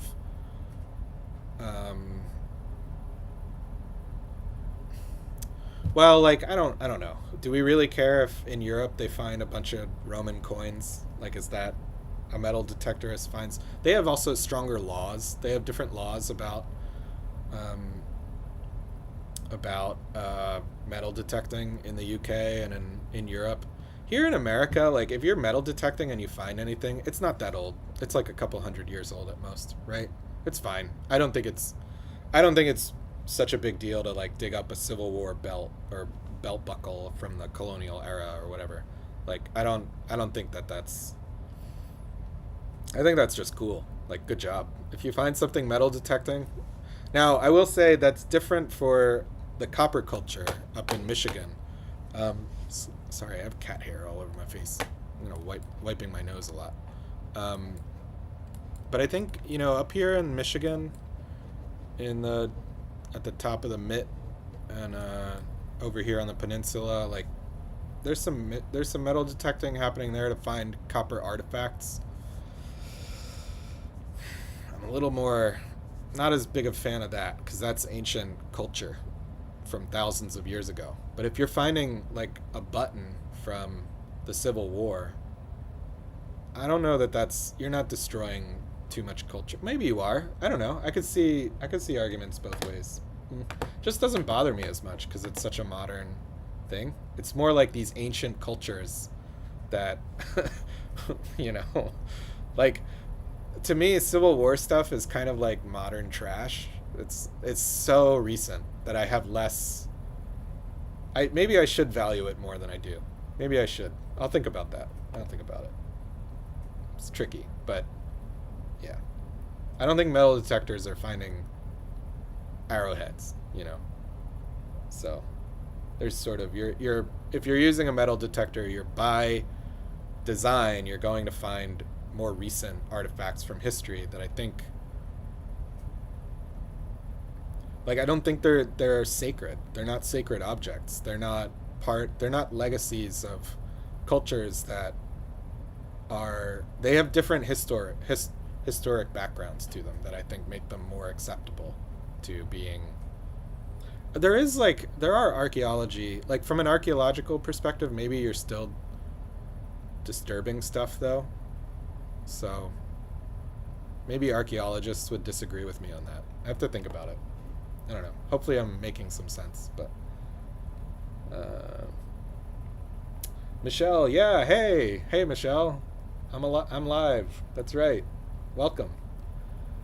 Um,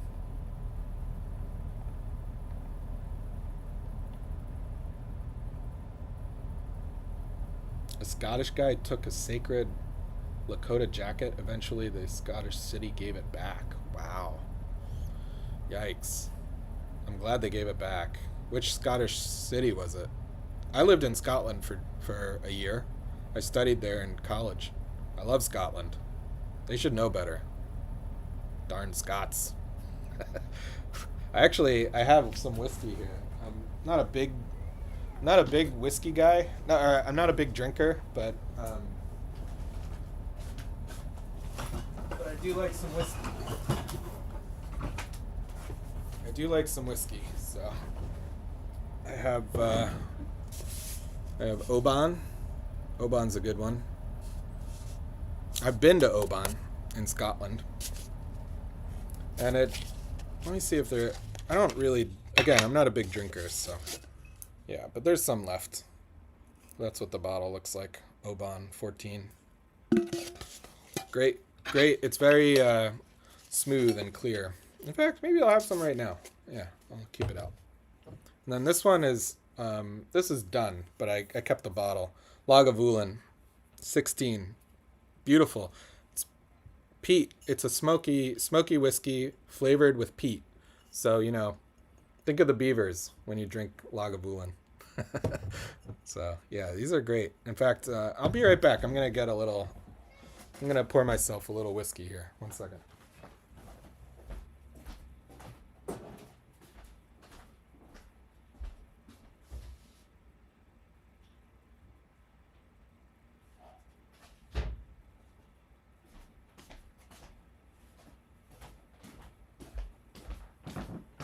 Okay, so whiskey should be drunk out of this glass. This glass is called a snifter.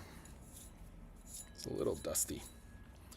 So the snifter is specific for drinking whiskey because you can sniff it, and it kind of funnels the whiskey to the top, the aromas to the top of the glass. So yeah, let's drink some Oban here. Happy New Year to everyone. Let's do a little bit of...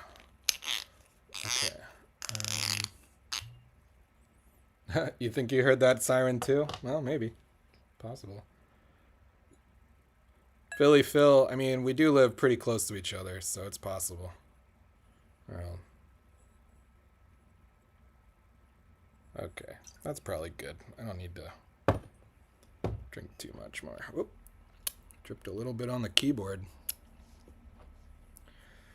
Okay.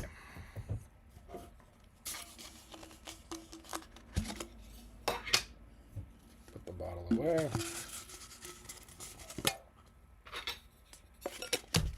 Ooh. Okay.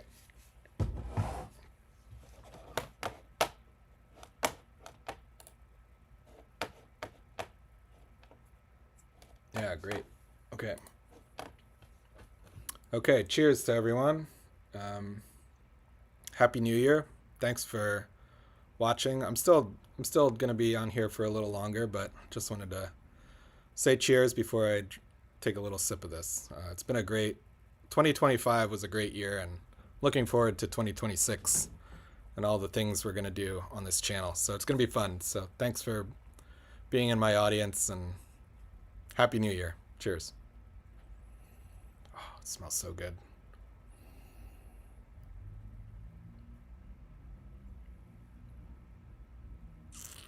Oh, ooh. The first sip always burns. It always burns, but look at the color. It's such a nice amber. Little reddish. It's very smooth. Very smooth.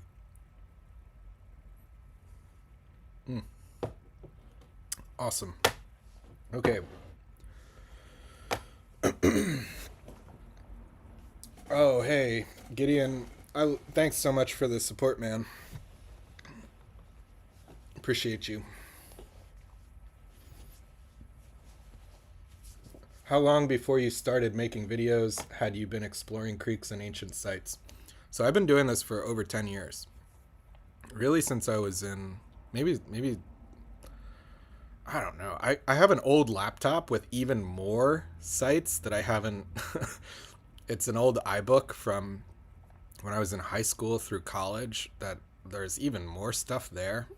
I've been doing this maybe for 20 years. I've been so it started because I was interested in finding ancient Native American sites, and I just started finding them and then hiking to them because a lot of them are sort of in the woods. You got to go really search them down. And the more I looked, the more I found, and it was like unbelievable. Because here's the thing, I when I was growing up, I always wanted to find an arrowhead. That was the thing. Like as a kid, I was always playing in the creeks near my house, and just I was one of those kids who was always playing in the mud.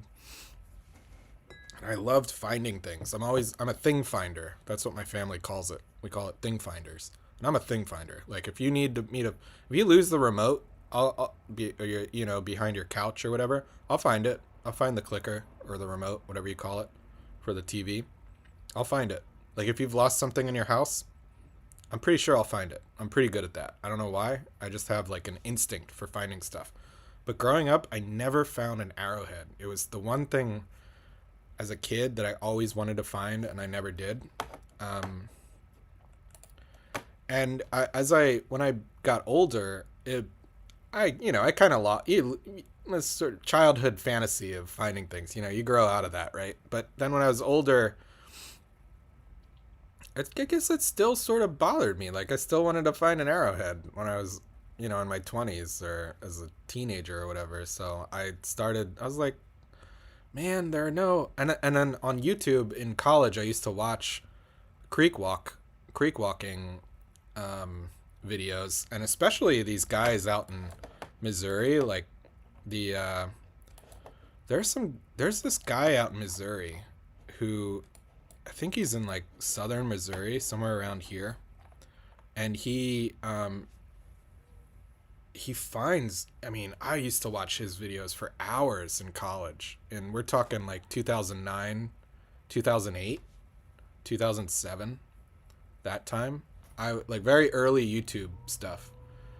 I think his name is Creek Ditchwalker something. So but this gave me the impression, because a lot of the arrowheads that are found were like found out west, out in the past the Mississippi, on the west, to the west of the Mississippi. And I remember doing research and being like, hey, is it possible to find arrowheads on the East Coast, in Pennsylvania? And in the internet back in those days, the consensus was no. There were a lot of people on the internet. Dude, I'm sorry, buddy. Abe wants to come hang out.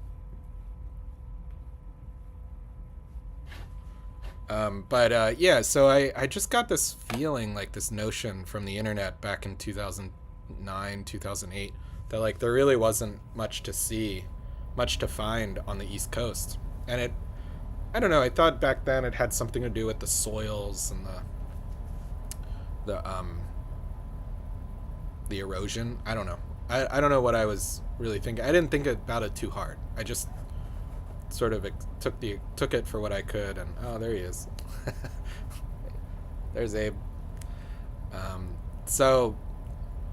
But then I think I went to the Penn Museum at some point after college. I went to the Penn Museum in like 2011 or something, and they had all sorts of stuff from Lenape sites and archaeology, and it just dawned on me. I was like, wait a second, there must be sites. Like the Penn Museum knows about Lenape history. Like in Delaware County, they're responsible for all these. So I started looking into archaeological papers, and realizing, oh, there are sites everywhere. Like you just look along all the creeks.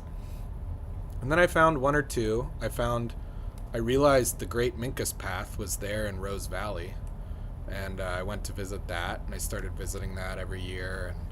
And I realized there were a few other places in Pennsylvania where I'd already been up to the Delaware Water Gap, and I realized that there's sites in the Delaware Water Gap.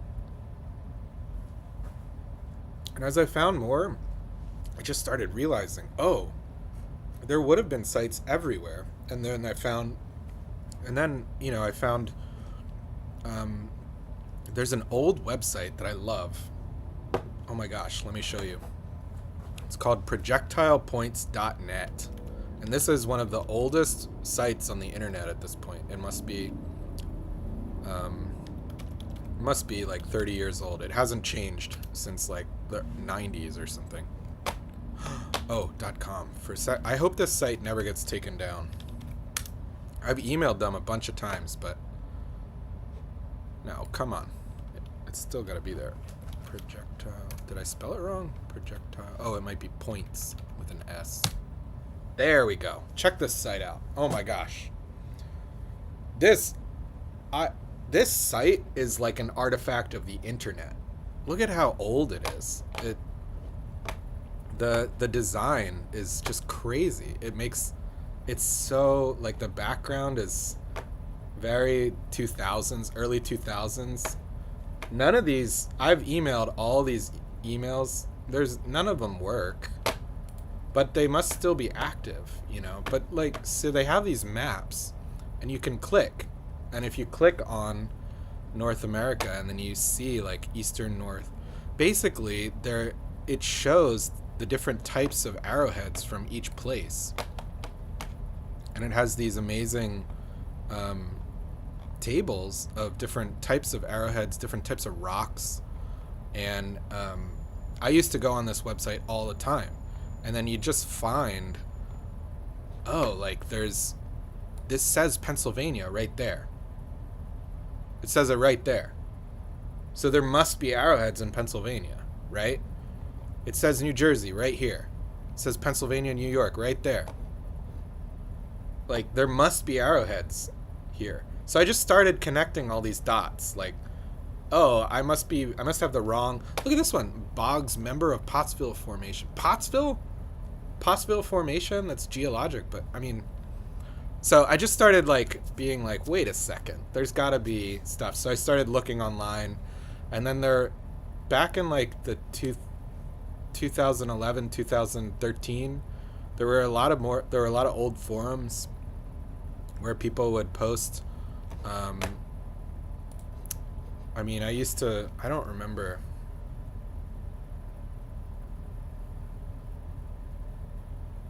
The shell mound near New Jersey.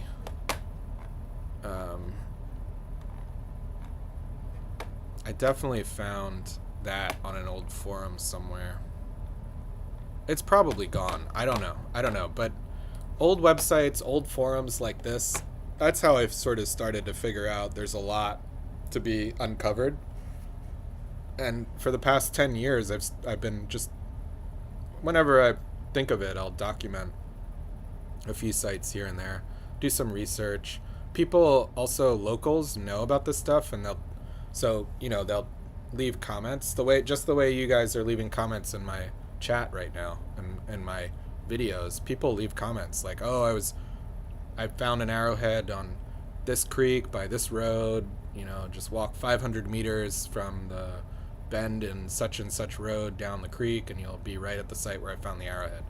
People write stuff like that in comments, and I would just collect those comments those locations from the comments of creek walking videos on YouTube. And over time, I just built up this map of places. And again, like, I haven't been to all these places. I don't know. But a good example of one that I found in a comment of a YouTube video is this one, right off Kings Branch. This is Annapolis, Maryland is here. Washington, D.C. is there. And I found let me show you come on. What are you doing? Reveal yourself. Come on, come on. Dumb. Ugh.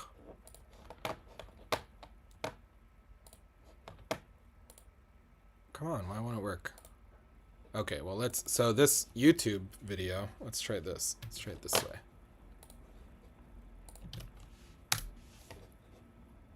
Eel skin also. Nope, that didn't work. Or fancy laboratories. Nope, that didn't work. Let's try it again. Did I do it wrong? So I'm going to show you, if I can, an example of how I find places. Why won't that copy? Why is that not working? Okay, see comments.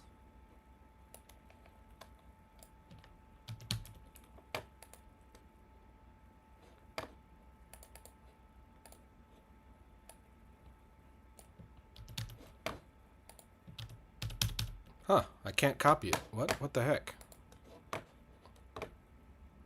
Huh. Copy.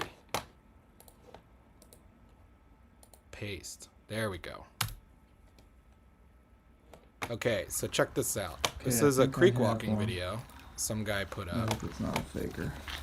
Okay, and he's just walking along finding arrowheads. He's on the banks somewhere in Maryland.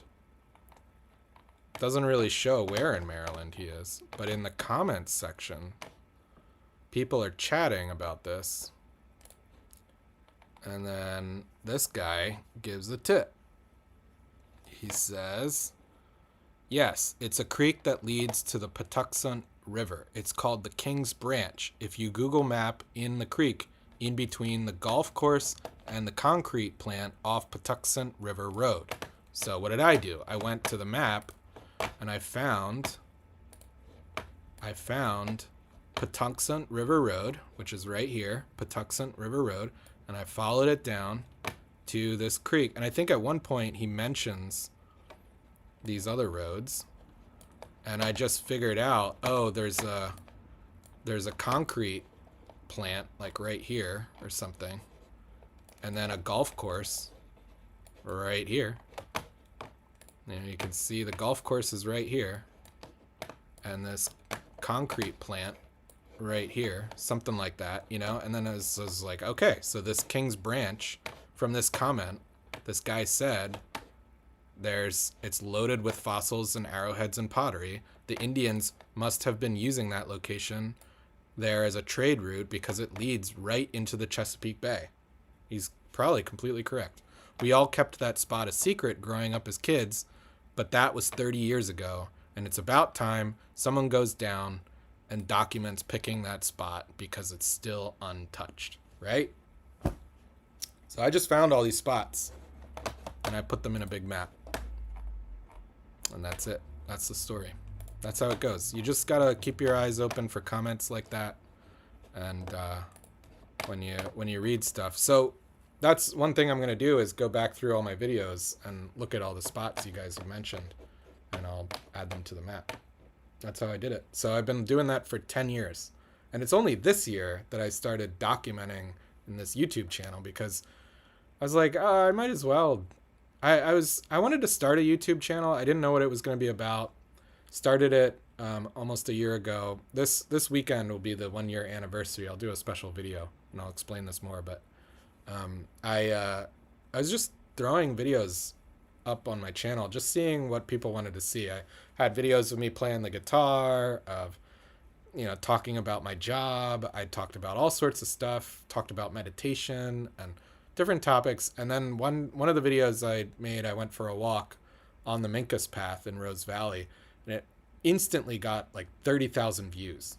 It was nuts. I went from getting a few hundred views, maybe a couple dozen views here and there, to over 30,000 views. And it just it was very clear, this is what people care about. This is what people want to know. And lucky me, I've been building this map for, over a decade. So I have all this information. And I wasn't even sure, you can go back and look at my YouTube channel that it took me a while to figure out that this is what I was really the only thing I was going to talk about, because I was like, oh, maybe people like colonial history, you know? So I did a bunch of colonial videos, and I wanted to cover other things. Like, I'm really into nature and trees, and so I wanted to talk about trees. I wanted to talk about general history.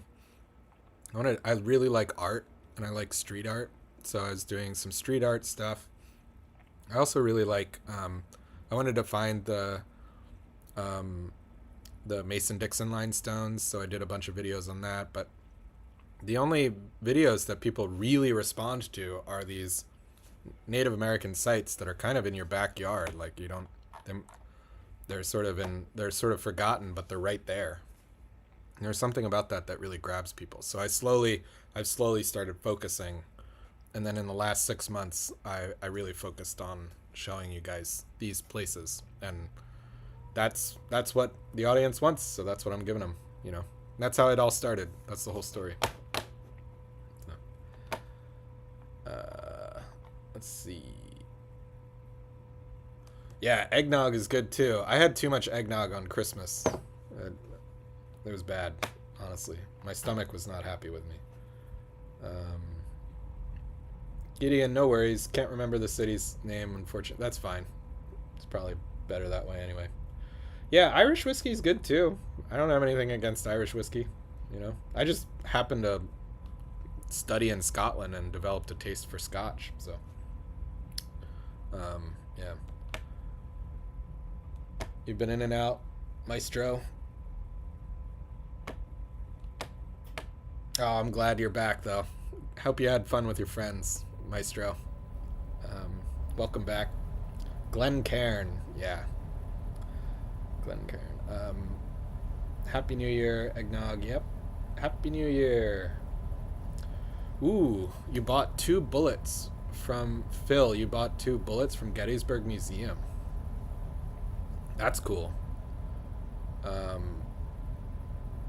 Oh yeah, I mean you can't touch Gettysburg. They've definitely stopped all of the major battle sites. You can't do any sort of artifact hunting there.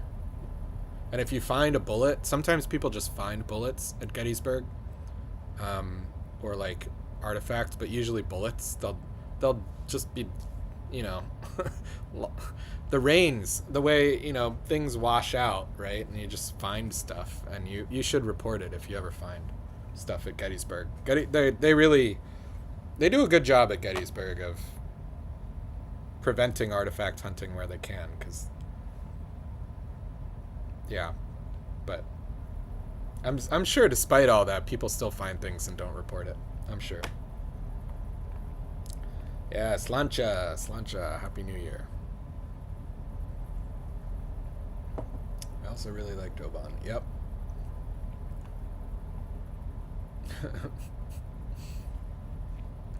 Wow, a border collie likes to watch The Price is Right. It's Scotch. You're right. It's not whiskey. Well, whiskey. Whatever. I think it even says. Does it say whiskey on the bottle? Hey, if they call it whiskey, yeah. It says whiskey right there. Scotch whiskey. Okay, without the e. In Scotland, they don't write it with the e. In Ireland, they write whiskey with an e. So. Dowsing rod. I like that. Yeah, I kind of am. A clicker. Yeah, clicker, remote, whatever you want to call it. I've heard, my family growing up, we called it the stick for some reason. Does anybody else call it the stick? The remote for the TV? I think our family was the only family that called it the stick. That was our little quirk, I guess, but I've heard other random names for it. Yo, Philly Phil, you want to find a shark's tooth? You can absolutely do that. I'll show you on the map, actually. There's a spot, this place called Turkey Swamp Park. You can go to Turkey Swamp Park, and there are millions of shark teeth. Like there's a creek here. This creek. Just go in there. You'll get not, all right, I'm exaggerating. Not handfuls, but like, if you dig around, like you can go and like in the creek there, just pick up a handful of gravel and look through it, you'll find one at least. And I don't know why, but that spot has, and there's very old. They're all fossils. So every once in a while, someone will find one of those big shark teeth. What were those called? The massive shark teeth. I forgot. I think this is right though. I think it's Turkey Swamp Park in Jersey. It's either that one or no, I'm pretty sure it's Turkey Swamp Park. Yeah, you want to find a shark tooth? Go to that park. But I found a few shark teeth in Jersey and down in South Carolina. I went to the beach once in South Carolina. That was cool, and found some shark teeth there. Englewood Beach, west coast of Florida, near Punta Gorda, you can find lots of little shark teeth. Good to know. Found my first arrowhead in 1997 in a field, then got hooked. Then during COVID lockdown, I started walking creeks, found nutting stones, 2 game balls, and just a few broken arrowheads. Wow, you found some game balls? That's crazy. Those are really rare. Jeez. That's cool. I would love to find a game ball. It'd be pretty cool. Although I don't even know how I'd recognize that. That's the kind of stone where, like, if I picked it up, I wouldn't even know. I wouldn't be sure, you know. I guess maybe it's so round you just know that it's a game ball. I don't know. I never found one, and I looked constantly. Yeah. Definitely got to check that out. Yeah, that website's really cool. This is one of the coolest websites out there. Did I lose it? Did I close it? No, there we go. I love this website. I hope they never take it off. I've emailed these people. Have emailed them dozens of times. Just no response. Never get a response. But look at this. Copyright 2008 to 2024. They haven't updated it in a year. Lord almighty. Come on. Get it together, people. Yeah, it's such a good web. But they have so many different emails. They have materials at projectile points. This website says all rights reserved 2008 to 2022. Like, it's all wonky, you know? It's all wonky. Identification at projectilepoints.com. I don't know. And then if you go into, they do have a contact, but then they have 3 different, it's like send a message or identification at projectilepoints.net or admin at I've emailed all of these. They don't respond. Or maybe my emails aren't going through. I don't know. They have some cool stuff. Updated June 2018. And then they have all these lists of archaeological societies. It's pretty cool. I love this website. I hope this website never dies. Thankfully, it's in the Internet Archive for posterity, but I hope they never take it down. Whoever's behind it, I hope they keep it going. It's one of my favorites. All right. Yeah, the Bridgeton, New Jersey website, that's on my list. I'm definitely going to check that out at some point. Benjamin Banneker's house in Maryland. I have no idea if there are mountains in that area. I've never heard of that. Patapsco Valley? Okay.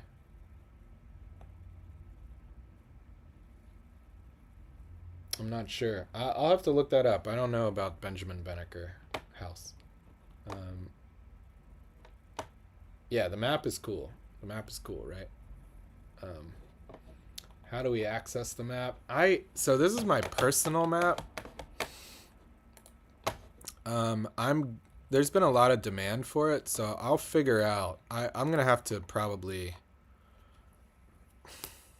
I don't know. I have to make it public somehow, but I don't know how to do that yet. Like, I don't know if there's an easy way. There might be a way to just export this map into a new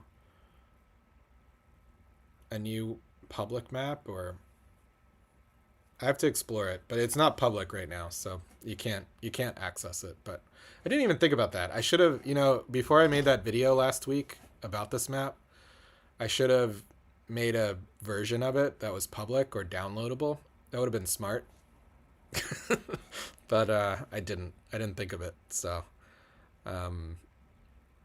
yeah. But I'll work on it. I'll add it to the long list of things I have to do for Solguud, for this channel. It's just there's a lot to do. I haven't even responded to all the emails yet. Let alone I really hope I don't have to like physically manually transfer each point to a different map just to make it public. That would be a pain because I have like thousands, and this is just in America. Look, I have tons all over Europe too, because I've traveled all over Europe. I've been to a lot of these places. I've marked a lot of different spots, I've been to Dartmoor a bunch of times. There's so much in Dartmoor. Stonehenge is somewhere over here. Where's Stonehenge? Shoot.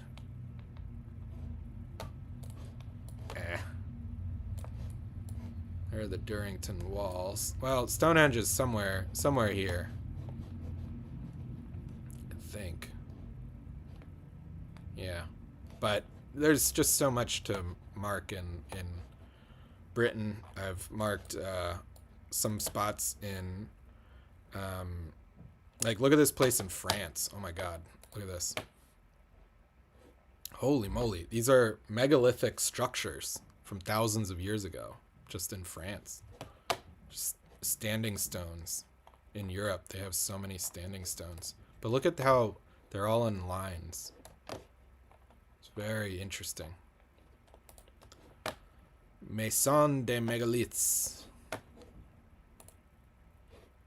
They've done a good job of preserving their stuff. Like, imagine if we did this for Serpent Mound, or for imagine if for Cahokia there was, instead of building a road right through Cahokia, we made it actually into like a visitor center and preserved it properly. I mean, I guess, I'm not saying Europe has done a perfect job of this, because they certainly haven't. I mean, there's famously in Stonehenge, there's a highway that goes right by Stonehenge. So you can actually, I've driven by Stonehenge a bunch of times and seen it from the road. Yeah, but look, there's the A303. This is a very busy highway, and it just goes right by Stonehenge, So you can just drive right through this area and see Stonehenge. You don't even have to get out of the car. You can just wave to it as you drive by. I've done that a couple times. So, but they didn't, I guess technically, so the thing is, this whole area is an ancient place, and there was an ancient road that kind of went this way. You can sort of see it on this map, maybe. This is like an ancient road. So this highway, this modern highway, definitely goes like right through this ancient site next to Stonehenge. So the UK did mess it up a little bit too, right? And this is very controversial. There's always some debate in British politics about whether they should remove this road or at least bury it, so that you can see the ancient landscape without having this eyesore of a highway. They have all these debates. They at least talk about it. We don't even talk about it, I don't think. Like, no one's going over to, what's the the man mound. No one's going to man mound and being like, "Hey, should we not build a road right through his legs?" I don't think people are really having that discussion here in the U.S.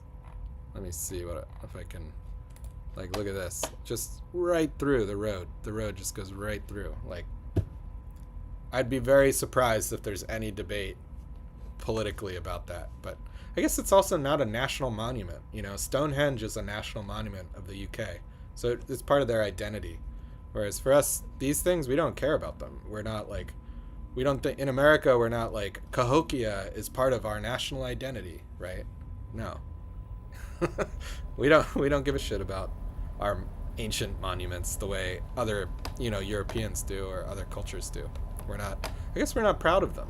I don't know. Is that what it is? I'm getting cynical again, but we'll back out of that. So, it's hard to stay positive about this stuff sometimes. All right, definitely gonna check out the website. I can't read that. Blah blah blah. The gizmo. Oh yeah, the clicker, the gizmo. Okay, that's a good one. Megalodon. That's right, Megalodon. The big shark teeth are from the Megalodon. Yeah, I would explode too if I found a Megalodon tooth. It's crazy.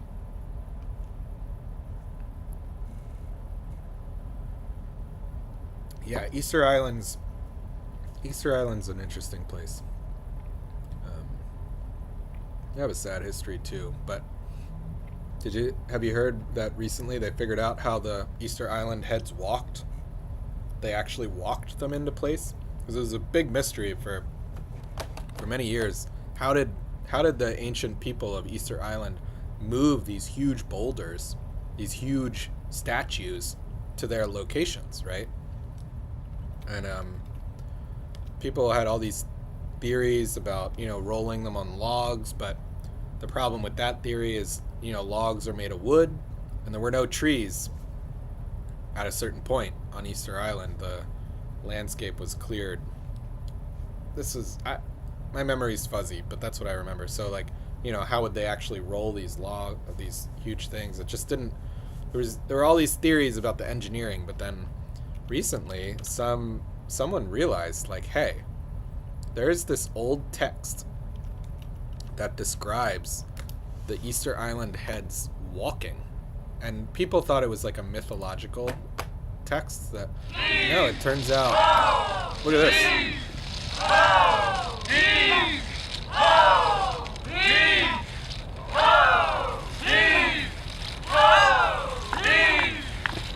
Wild?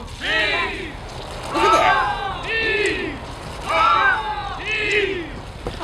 So check this out. The ancient people, they would dig the rocks the heads out of this cliff. They'd carve the head out of the cliff.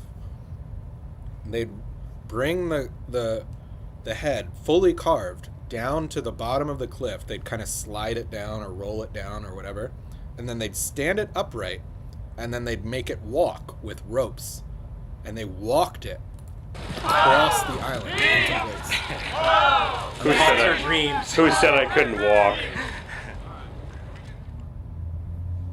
Amazing. Yeah, there you go. I mean, that's just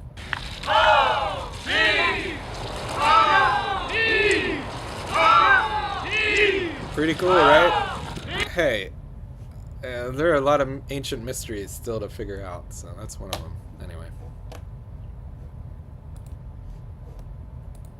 Did I lose the map? Alright, let's Alright, it's 11 o'clock. I'm getting a little tired here. We might have to wrap this up. Let me go through the last few comments and then probably call it a night.